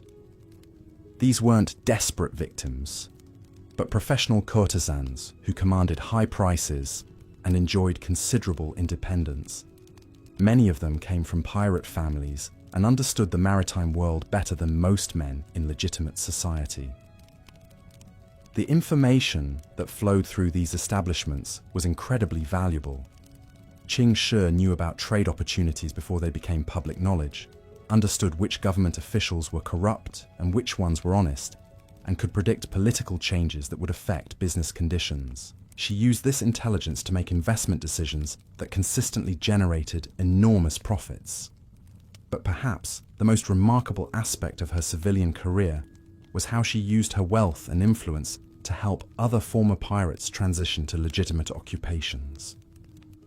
She provided loans to ex-pirates who wanted to start businesses, used her connections to find them employment, and even arranged marriages that helped integrate them into respectable society. This wasn't just charity, it was smart politics. By helping her former followers succeed in civilian life, she maintained their loyalty and created a network of allies throughout the maritime community. These relationships proved invaluable when she needed information, assistance, or protection in her various business ventures. The skills that had made her successful as a pirate leader served her well in the business world. She understood how to manage complex organizations, negotiate favorable deals, and maintain loyalty among diverse groups of people. Her ability to assess risk, adapt to changing circumstances, and outmaneuver competitors made her one of the most successful entrepreneurs in southern China. Her personal life during this period remains somewhat mysterious, which is typical for women of her era. We know she maintained her marriage to Zhang Yi, her former fleet commander, and that they lived comfortably in a large compound in Canton. Some sources suggest they had children together, while others claim she remained childless. What's certain is that she wielded considerable influence within her household and community. The respect she commanded in Canton society was extraordinary for a woman with her background. Government officials, who would normally have looked down on a former pirate, treated her as an equal. Foreign merchants who were accustomed to dealing only with men found themselves negotiating with her directly. She had somehow transcended the social barriers that typically confined women to subordinate roles. Her death around 1844 marked the end of an era, not just for her personally, but for the entire tradition of Chinese piracy. By that time, the world had changed dramatically. Steam-powered vessels were replacing sailing ships. Modern naval technology was making traditional pirate tactics obsolete, and the increasing presence of European powers was transforming the political landscape of southern China. But her influence lived on through the many people whose lives she had touched. Former pirates who had become successful merchants credited her with their prosperity.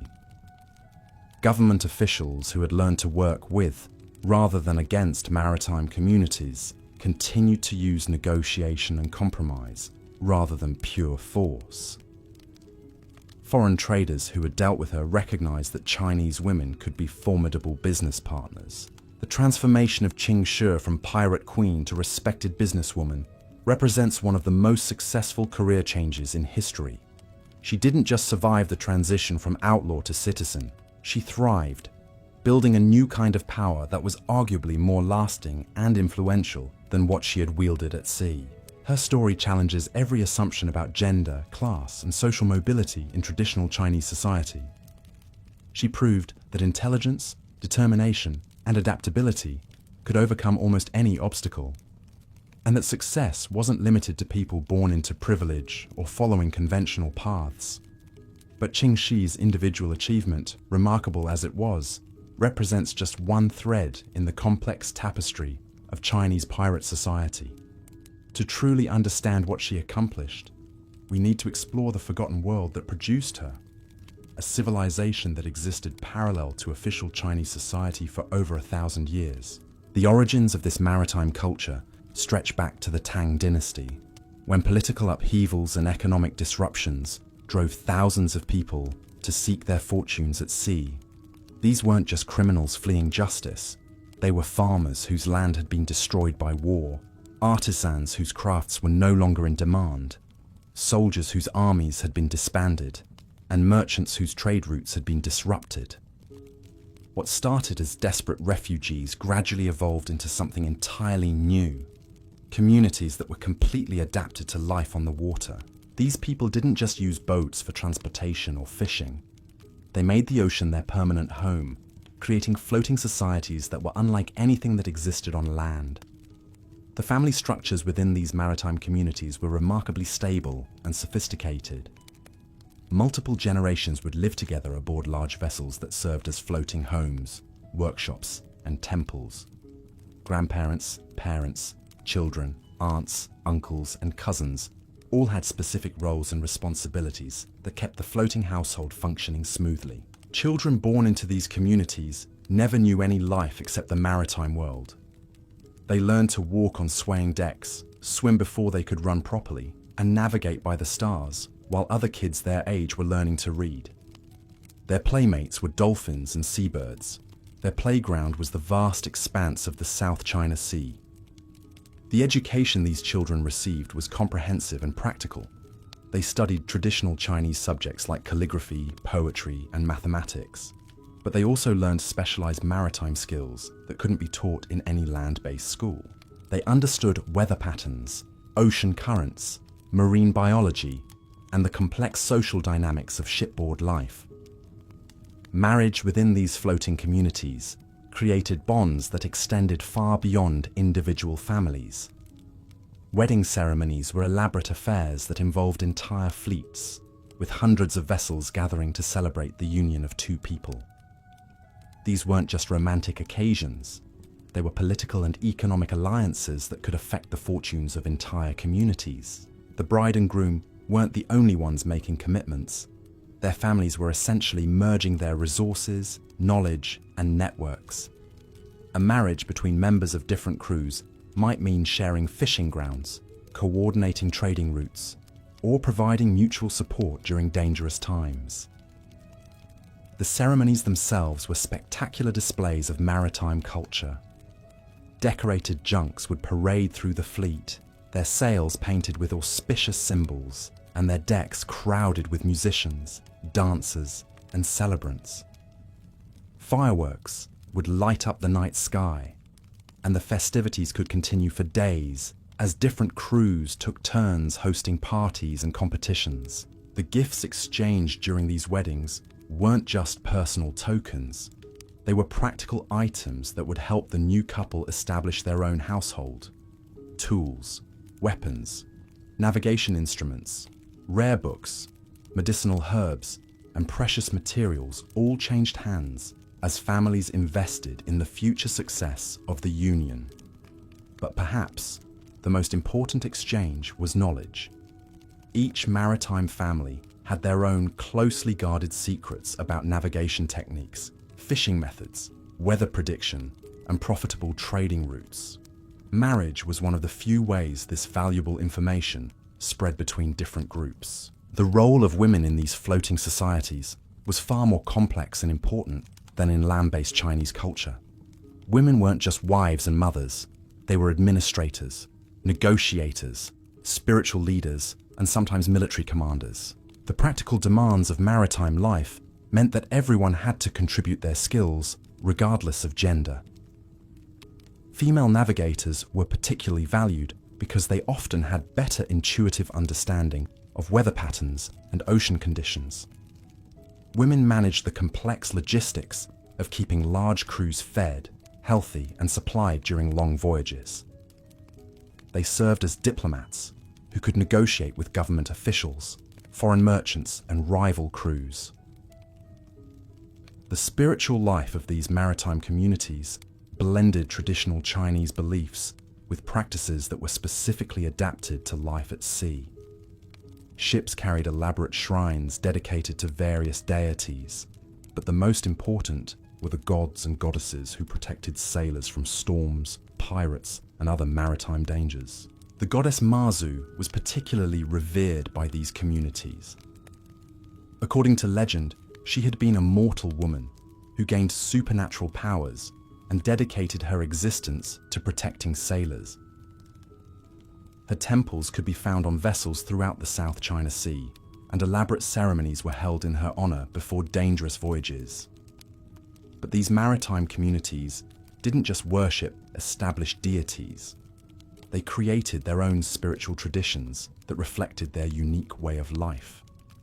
They honored the spirits of ancestors who had died at sea, performed rituals to ensure favorable winds and currents, and maintained taboos that were designed to prevent accidents and disasters. The festivals that marked the maritime calendar were spectacular celebrations that brought entire fleets together.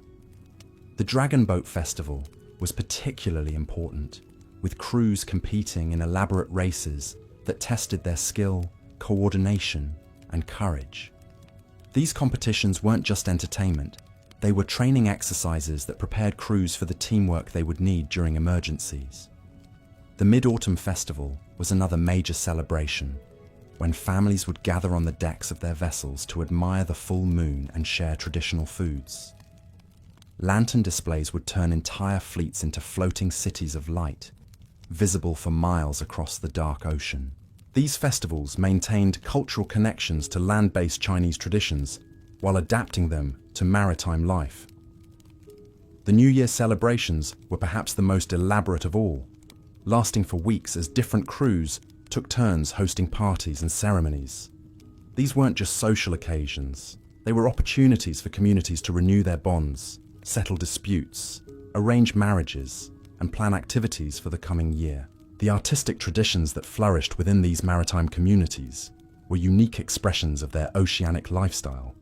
Songs told stories of legendary storms, heroic rescues, and tragic love affairs between people from different crews.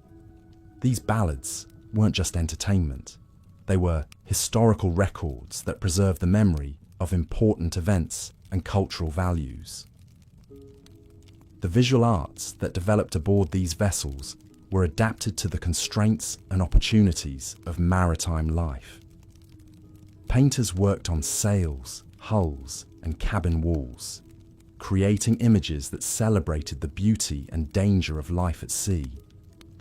Sculptors carved decorative elements for ships that served both aesthetic and spiritual purposes. Tattoos played important roles in these communities, serving as both personal decoration and practical identification. Specific designs indicated where someone was born, what skills they possessed, which crews they had served with, and what achievements they had earned. A person's tattoos told the story of their life and could be read like a resume by those who understood the symbolic language. The clothing worn by these maritime people was distinctively different from land-based Chinese fashion. Garments were designed for the practical demands of shipboard life. They needed to be comfortable in hot, humid conditions, quick drying when wet, and suitable for the physical demands of sailing and fishing. But these weren't just utilitarian outfits.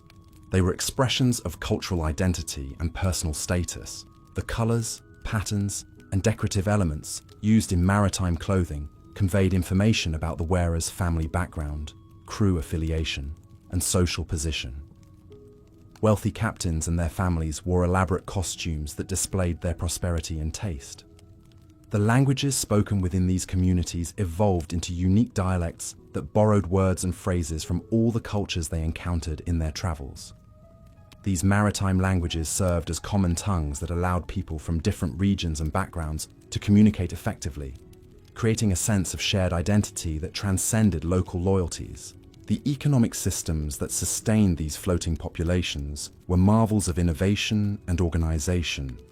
These communities couldn't simply rely on agriculture like land-based societies. They had to create entirely new ways of generating wealth and distributing resources that were adapted to their maritime environment. Fishing was obviously a crucial activity, but these maritime people developed techniques that went far beyond simple hook and line methods. They used complex net systems, fish traps, and aquaculture operations that could support large populations. They understood the migration patterns of different species, the seasonal changes in fish behavior, and the environmental factors that affected marine productivity.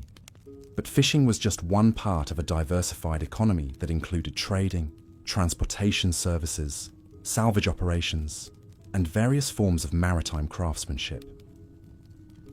These communities served as intermediaries in the complex web of commerce that connected China with Southeast Asia, creating value through their knowledge of markets, languages, and trading opportunities. The shipbuilding industry that developed within these communities was among the most advanced in the world. Maritime craftsmen understood how to design vessels that were perfectly adapted to their specific needs. Fast enough to outrun enemies, large enough to carry substantial crews and cargo, and seaworthy enough to survive the most dangerous conditions. These shipbuilders didn't just follow traditional designs. They constantly innovated and experimented with new techniques. They incorporated the best elements from Chinese, European, and Southeast Asian shipbuilding traditions, creating hybrid vessels that were superior to anything available through conventional channels. The weapons technology that these communities developed was equally impressive.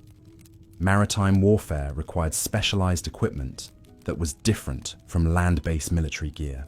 Weapons had to function reliably in wet, salty conditions, be suitable for combat on moving platforms, and be effective against both ships and fortifications. The navigation techniques used by these maritime people were far more sophisticated than most people realize.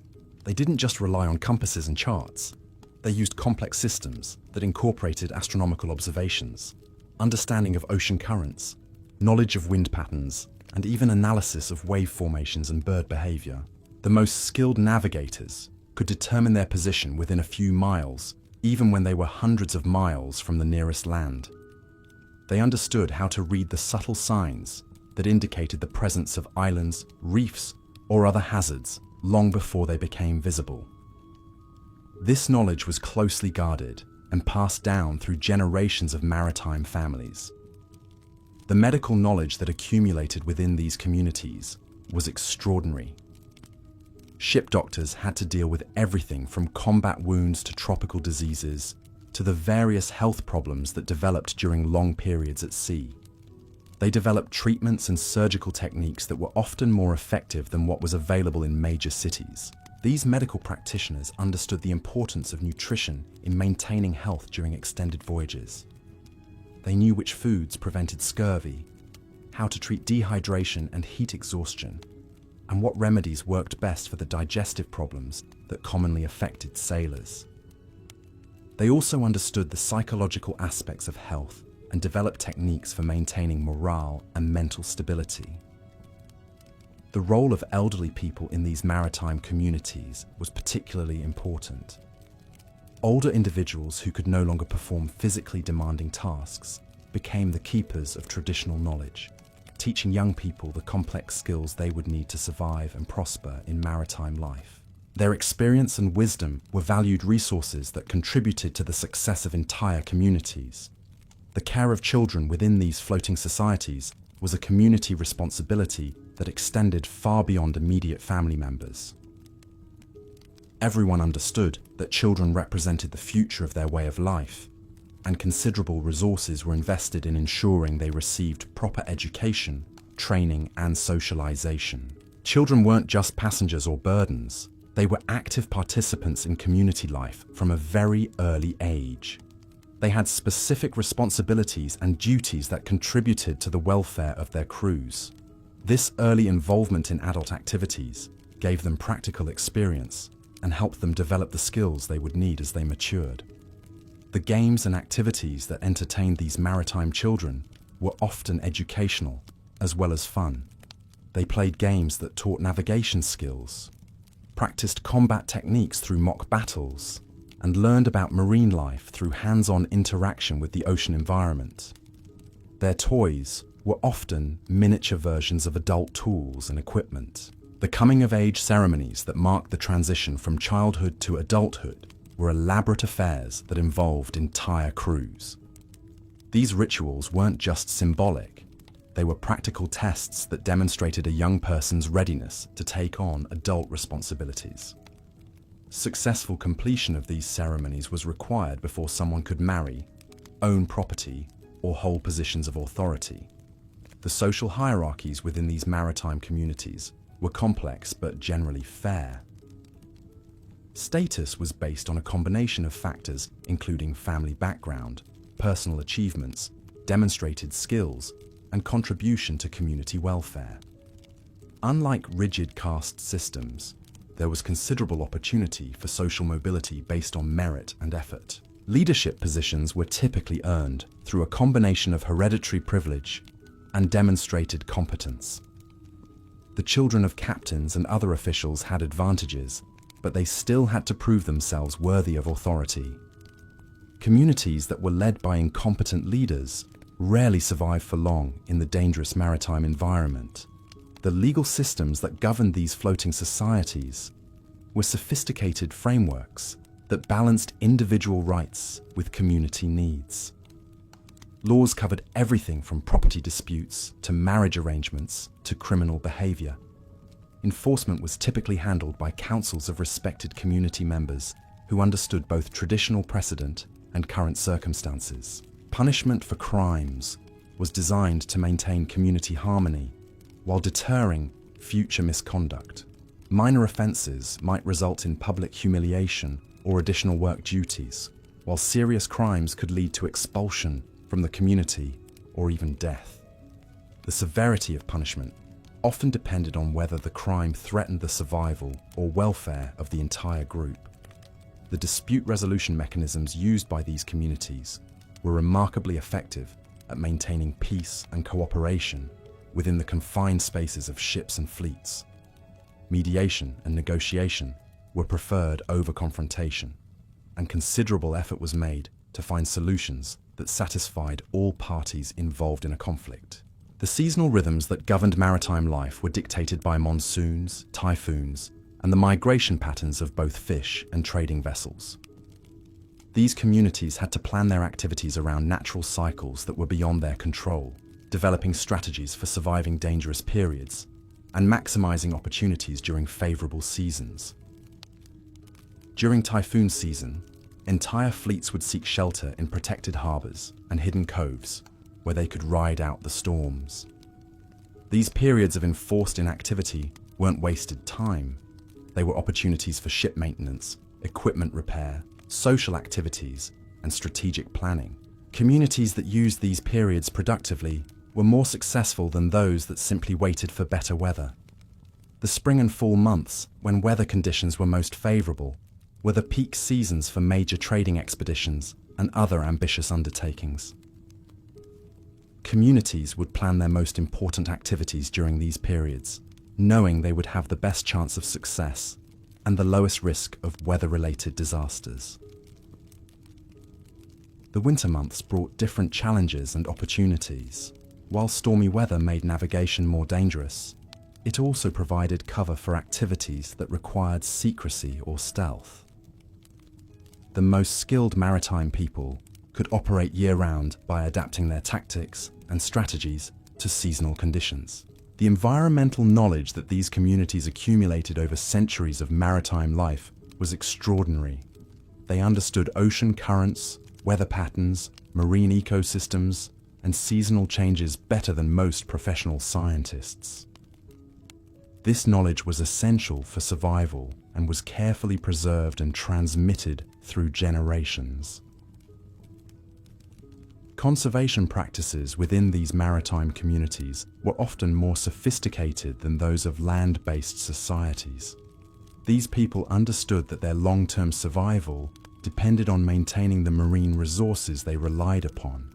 They developed sustainable fishing practices, protected important breeding grounds, and avoided activities that would damage the ecosystems they depended on. The relationship between these maritime communities and the natural environment was one of interdependence rather than domination. They saw themselves as part of the marine ecosystem rather than separate from it, and their practices reflected this understanding. This ecological wisdom helped them maintain their way of life for centuries while other societies depleted their resources. The decline of these remarkable floating civilizations wasn't sudden or uniform. Different communities adapted to changing conditions in various ways, with some successfully transitioning to new circumstances, while others gradually disappeared. The factors that contributed to their decline included technological changes, political developments, and environmental shifts that made their traditional way of life increasingly difficult to maintain. The introduction of steam-powered vessels fundamentally changed maritime transportation and commerce. Traditional sailing ships couldn't compete with steamers in terms of speed, reliability, or cargo capacity. This technological shift eliminated many of the advantages that had allowed maritime communities to prosper as intermediaries in regional trade networks. The increasing presence of European colonial powers in the region also transformed the political landscape in ways that were unfavorable to independent maritime communities. European nations had their own imperial ambitions and weren't willing to tolerate autonomous groups that operated outside their control. The superior military technology available to European forces made resistance increasingly futile. The modernization of China itself created new opportunities on land that attracted many people away from maritime life. As the Chinese economy developed and new cities grew along the coast, former maritime people found they could earn better livings in factories, offices, and shops than they could at sea. The younger generation was particularly attracted to these new opportunities. Changes in international law and maritime regulations also made traditional maritime activities more difficult. The old system of informal arrangements and personal relationships was replaced by bureaucratic procedures and official documentation that favored established institutions over independent communities. Many maritime people found it impossible to navigate these new legal requirements. Environmental changes in the South China Sea region also contributed to the decline of traditional maritime communities. Pollution from industrial development degraded marine ecosystems, while overfishing by commercial fleets depleted the resources that had sustained maritime families for generations. Climate change altered weather patterns and ocean conditions in ways that made traditional navigation and fishing methods less reliable. The transformation of former maritime people into land-based citizens was a gradual process that took place over several generations. Some made the transition successfully, using the skills they had learned in maritime communities to build prosperous lives in the modern economy. Others struggled to adapt to the constraints and expectations of conventional society. The cultural legacy of these maritime communities can still be seen today in the traditions, practices, and values of coastal populations throughout southern China and Southeast Asia. Many fishing communities, boat people, and maritime workers trace their ancestry back to the great floating civilizations that once dominated the South China Sea. The business practices and organizational methods that were developed in maritime communities continue to influence Asian commerce in ways that most people don't recognize. The emphasis on personal relationships, flexible arrangements, and mutual benefit that characterize maritime trading has become a hallmark of modern Asian business culture. The linguistic contributions of maritime communities are preserved in the dialects and specialized vocabularies used by coastal populations throughout the region. Words and phrases that originated aboard trading junks and fishing vessels have entered mainstream languages and continue to be used by people who have no knowledge of their maritime origins. The architectural styles that were developed for shipboard living influenced the design of buildings in coastal cities and towns. The emphasis on efficient use of space, flexible arrangements, and adaptation to environmental conditions that characterize ship design can be seen in traditional architecture throughout maritime Asia. The artistic traditions that flourished in maritime communities have had lasting influence on regional culture. Songs, stories, and visual arts that originated aboard ships and in floating communities continue to be performed and appreciated by contemporary audiences, though few people understand their maritime origins. The religious and spiritual practices that were developed by maritime communities have been incorporated into the belief systems of coastal populations throughout the region. Temples dedicated to maritime deities can be found in ports and fishing villages from southern China to Indonesia, maintaining connections to the floating civilizations that once dominated these waters. The scientific and technical knowledge that was accumulated by maritime communities has contributed to modern understanding of oceanography, marine biology, and navigation. Many of the observations and techniques that were developed by traditional maritime people have been validated and incorporated into contemporary scientific practice. The social innovations that were pioneered in maritime communities have influenced the development of modern organizational theory and management practice. The emphasis on merit-based advancement, collaborative decision-making, and adaptation to changing conditions that characterize successful maritime organizations has been studied and emulated by contemporary businesses and institutions. The legal precedents that were established by maritime communities have contributed to the development of international maritime law and commercial arbitration procedures. Many of the principles and practices that govern modern shipping and international trade have their roots in the informal arrangements that were developed by traditional maritime societies. The educational methods that were used in maritime communities to transmit complex knowledge and skills across generations have influenced modern approaches to experiential learning and practical education. The emphasis on hands-on training, mentorship, and real-world application that characterize maritime education has been recognized as effective by contemporary educators. The environmental practices that were developed by maritime communities have provided models for sustainable resource management and ecosystem conservation. The understanding of natural cycles and ecological relationships that was accumulated by traditional maritime people offers valuable insights for contemporary environmental policy and practice. The story of these remarkable floating civilizations reminds us that human creativity and adaptability know no bounds. Faced with challenging circumstances and limited resources, these maritime communities created ways of life that were not only sustainable, but prosperous and culturally rich. Their achievements demonstrate that alternative forms of social organization can be just as successful as conventional approaches, and sometimes more so. The legacy of Chinese maritime civilization continues to influence the modern world in ways that extend far beyond the South China Sea region.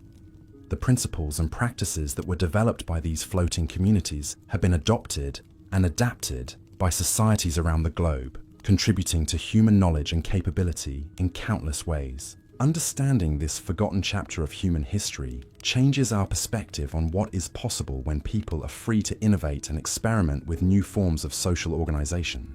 The maritime communities of the South China Sea created solutions to complex problems that established institutions couldn't solve, and their achievements deserve recognition alongside the more conventional accomplishments that typically receive historical attention.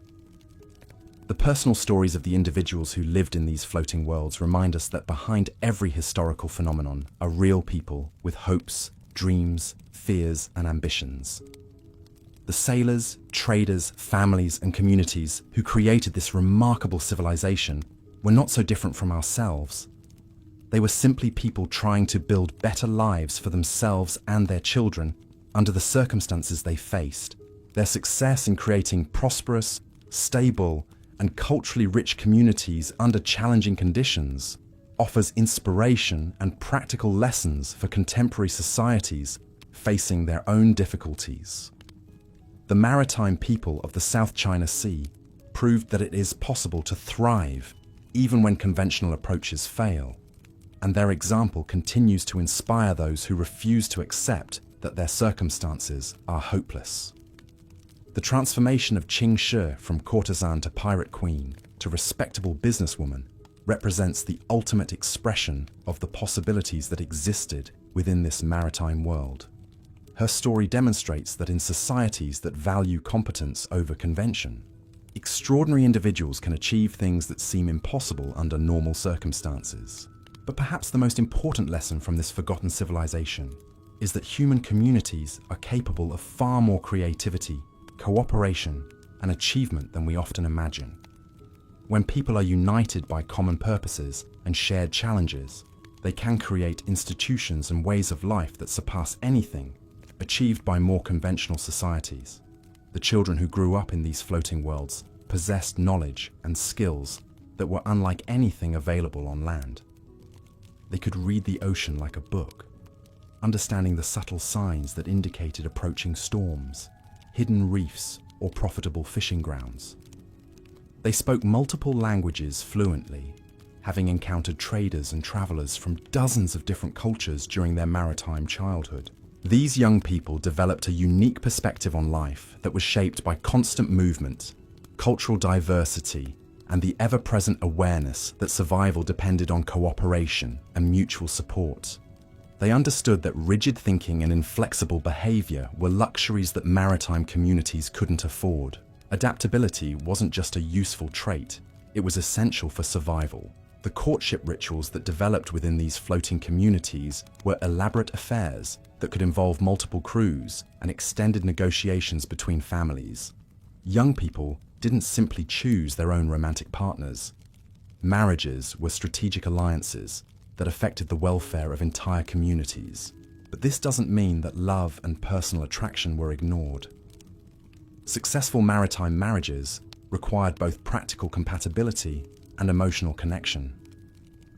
The engagement process often lasted for months or even years, as families evaluated the suitability of potential matches. They considered not just the personal qualities of the individuals involved, but also the resources, connections, and reputation of their respective families. A good marriage could provide access to new fishing grounds, trading routes, or technical knowledge that would benefit everyone. The wedding ceremonies themselves were spectacular celebrations that demonstrated the wealth and status of the families involved. Elaborate gifts were exchanged, including rare goods, precious metals, specialized tools, and valuable information about navigation routes or market opportunities. These exchanges weren't just generous gestures, they were investments in the future prosperity of the newly formed alliance. The honeymoon period for newlywed couples often involved extended voyages that allowed them to visit relatives, explore new territories, and establish their own trading relationships. These journeys weren't just romantic adventures, they were practical education in the skills and knowledge the couple would need to establish their own successful household. The birth of children within these maritime communities was celebrated as a blessing that ensured the continuation of their way of life. Pregnancy was carefully managed to protect both mother and child from the unique dangers of shipboard life.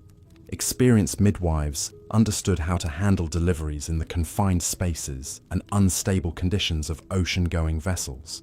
Children born at sea were considered especially blessed and were often given names that reflected their maritime origins. These ocean-born youngsters were believed to have natural advantages in understanding weather patterns, navigation, and the behavior of marine life. They often became the most skilled sailors and navigators in their communities. The early education of these children combined traditional Chinese learning with specialized maritime knowledge that couldn't be found in any land-based school.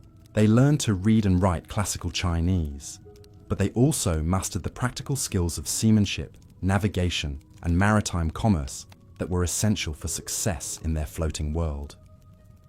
By the time these children reached adolescence, they possessed capabilities that would have impressed professional sailors and merchants in any major port. They could handle complex navigation calculations, negotiate in multiple languages, assess weather conditions, and manage the interpersonal dynamics of crowded shipboard communities. The transition from childhood to adulthood within these maritime societies was marked by elaborate ceremonies that tested the young person's readiness to take on adult responsibilities. These weren't just symbolic rituals, they were practical examinations that demonstrated mastery of essential skills and knowledge. Young men might be required to successfully navigate a vessel through dangerous waters, negotiate a profitable trading deal, or demonstrate their courage in combat. Young women might need to show their ability to manage household finances, resolve disputes between crew members, or organize the complex logistics of a major voyage. Successful completion of these coming-of-age ceremonies earned young people the right to participate fully in adult society. They could marry, own property, vote in community decisions, and eventually compete for leadership positions. Failure meant continued supervision and additional training until they could meet community standards. The career paths available to young adults in these maritime communities were diverse and offered genuine opportunities for advancement based on merit and achievement. Skilled navigators, successful traders, capable administrators, and effective leaders could all achieve positions of respect and authority regardless of their family background.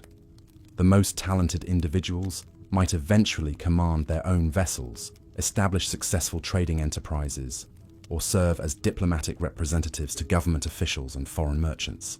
The maritime world rewarded competence and innovation in ways that land-based Chinese society rarely matched. But success in maritime communities required more than just individual talent. It demanded the ability to work effectively with others in the challenging environment of shipboard life. People who were brilliant but difficult to live with rarely achieved lasting success, while those who combined reasonable competence with good social skills often thrived. The retirement systems that develop within these maritime communities ensured that older members were cared for even after they could no longer contribute actively to dangerous operations. These arrangements weren't based on charity, but on practical understanding that everyone would eventually need support and that maintaining experienced advisors was essential for community survival. Elderly pirates who could no longer fight or navigate still possessed invaluable knowledge about weather patterns, trading routes, diplomatic relationships, and the complex social dynamics that held maritime communities together. They became teachers, counselors, and keepers of traditional wisdom that couldn't be learned from books or formal instruction. The medical care available to aging members of these floating societies was often superior to what existed in land-based communities. Ship doctors understood the specific health challenges faced by people who had spent decades at sea, and they developed treatments for conditions that were rarely seen among landlubbers. The respect accorded to elderly community members reflected the practical value of their accumulated wisdom. Their opinions carried significant weight in important decisions, and their blessing was often sought before major undertakings. This wasn't mere tradition, it was recognition that experience and judgment were crucial assets in the dangerous world of maritime life. The death of respected elders was mourned by entire communities, not just immediate family members. Funeral ceremonies were elaborate affairs that honored the deceased, while ensuring that their knowledge and wisdom were properly transmitted to younger generations.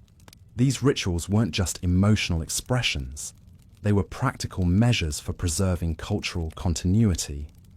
The burial practices used by maritime communities were adapted to their oceanic environment. Traditional Chinese customs required burial in ancestral lands, but people who spent their entire lives at sea couldn't always return to their family origins.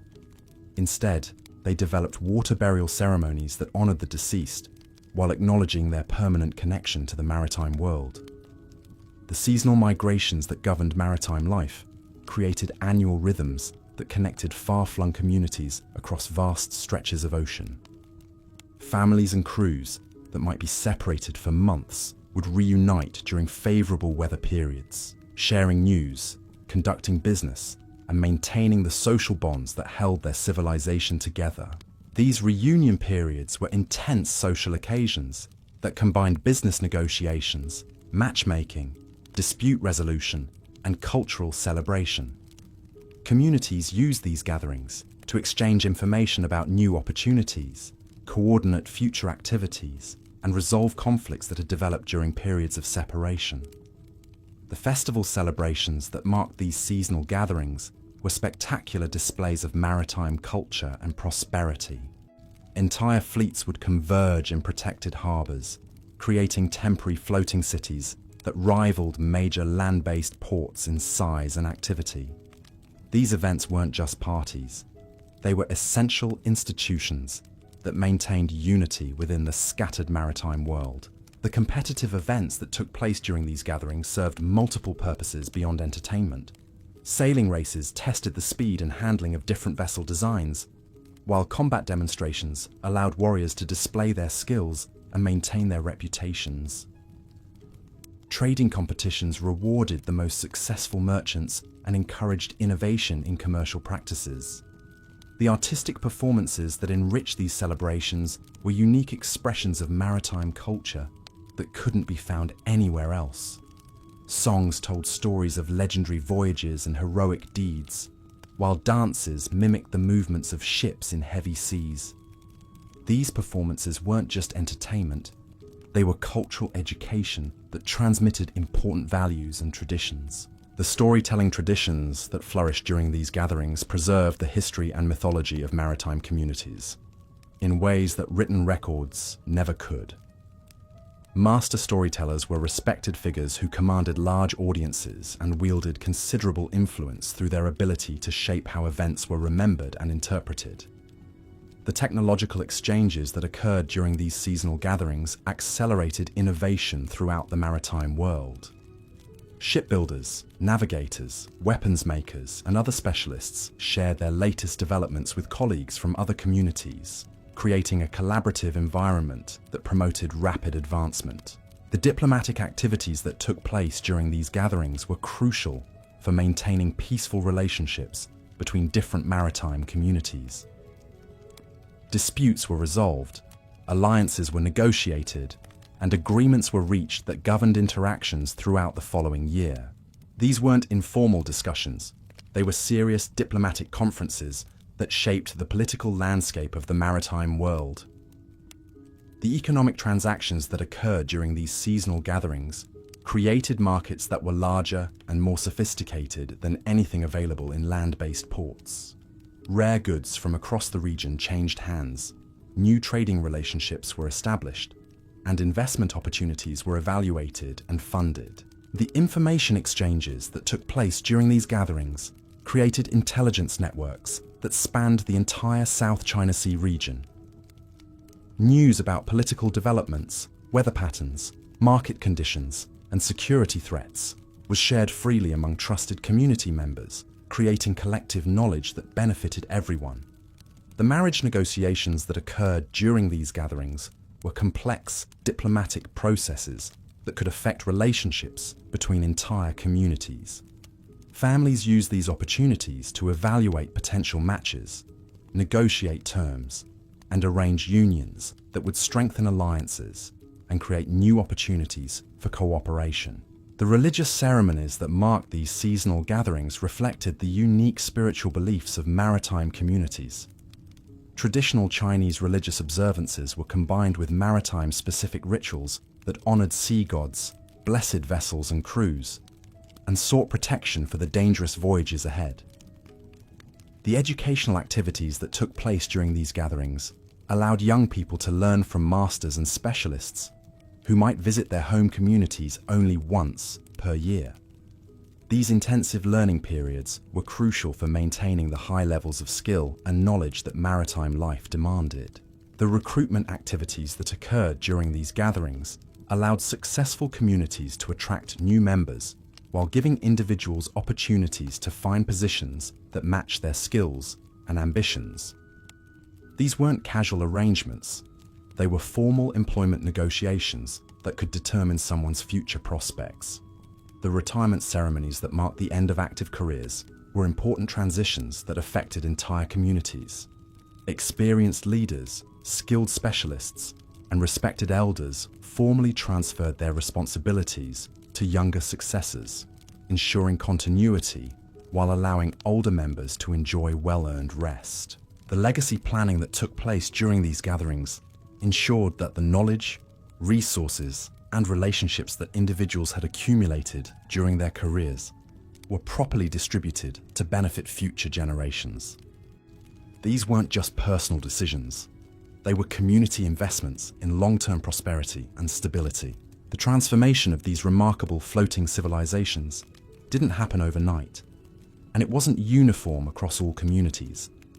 Some groups successfully adapted to changing conditions and maintained their maritime way of life, well into the modern era.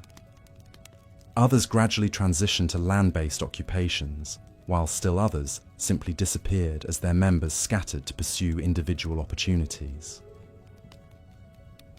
The children and grandchildren of maritime families faced difficult choices about whether to maintain traditional ways or embrace the opportunities offered by modernization. Some remained loyal to their oceanic heritage, while others eagerly adopted new technologies and lifestyles that promised greater security and prosperity. The cultural memories of these maritime communities have been preserved in various forms throughout the coastal regions of southern China and Southeast Asia. Folk songs, traditional crafts, architectural styles, and social customs all bear traces of their maritime origins, even though most people no longer understand the connections. The business practices that were developed in maritime communities continue to influence Asian commerce in ways that extend far beyond the shipping industry. The emphasis on personal relationships, flexible arrangements, and long-term thinking that characterized maritime trading has become a hallmark of modern Asian business culture. The organizational methods that were pioneered by maritime communities have been studied and adopted by contemporary businesses and institutions around the world. The ability to coordinate complex activities across vast distances using informal networks and personal relationships remains relevant in our interconnected global economy. The environmental wisdom that was accumulated by maritime communities offers valuable lessons for contemporary efforts to manage marine resources sustainably.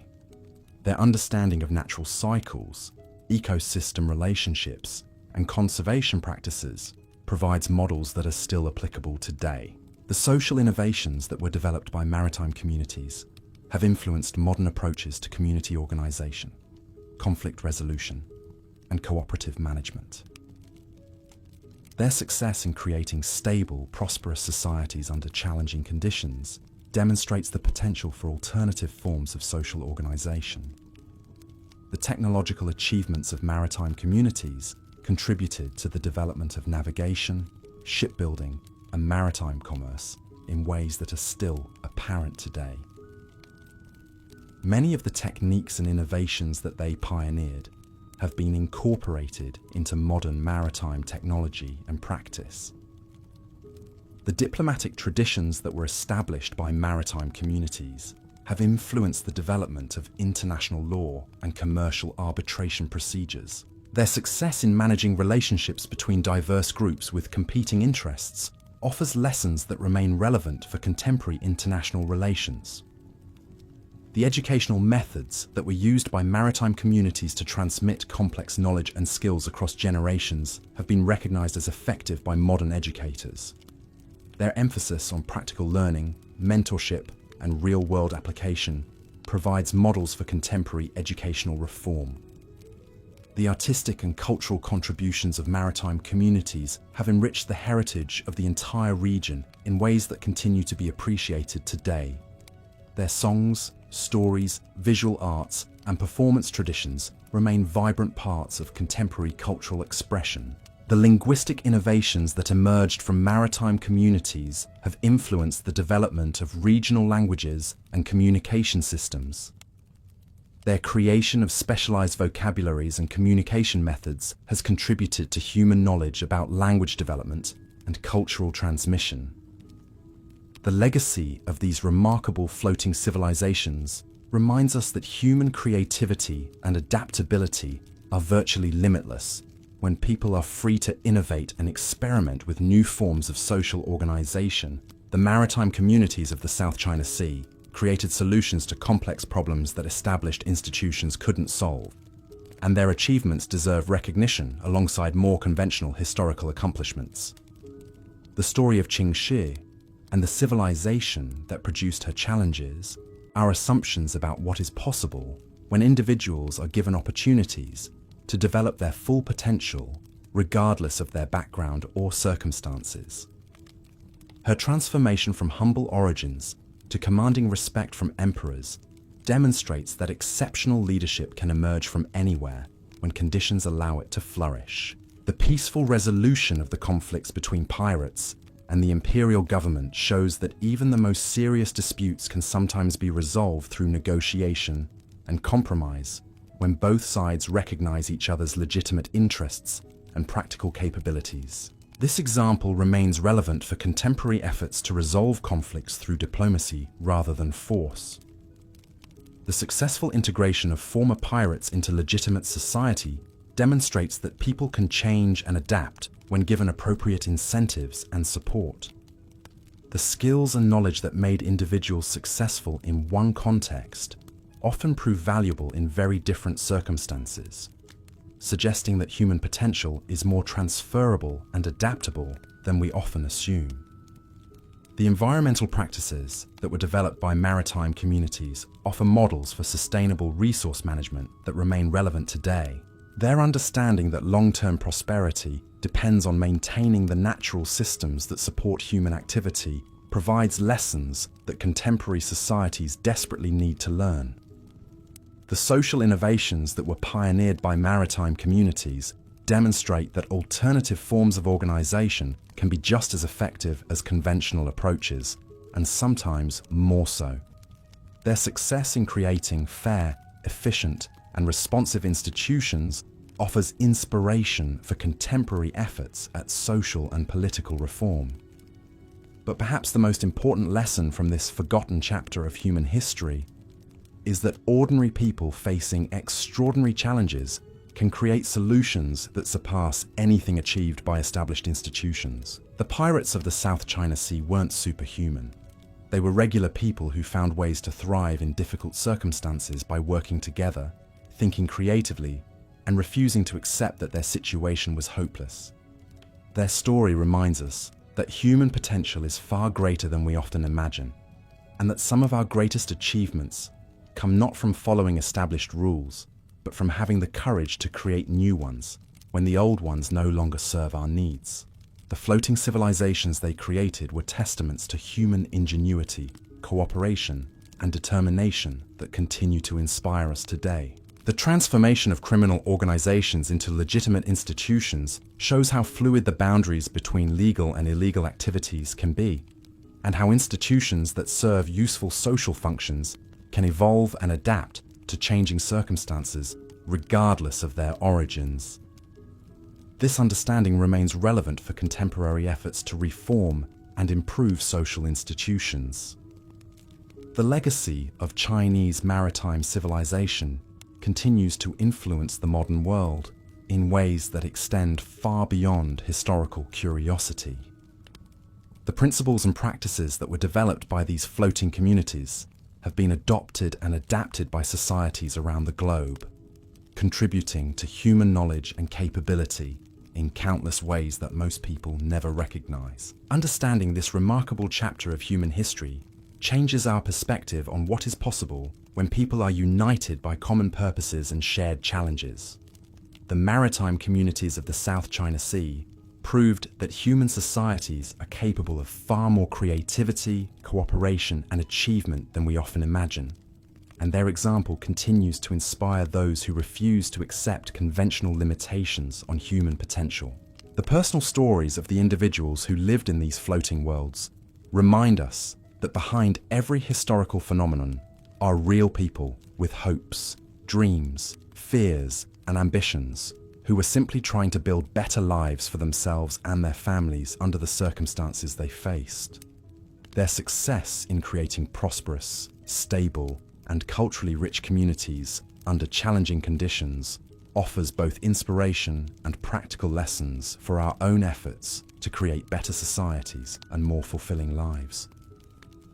The forgotten world of Chinese piracy represents one of humanity's most remarkable experiments in alternative social organization, and the fact that it has been largely overlooked by conventional history makes its rediscovery all the more valuable. These floating civilizations achieved things that established governments couldn't accomplish, created innovations that influenced the development of entire regions, and demonstrated possibilities for human organization that remain relevant today.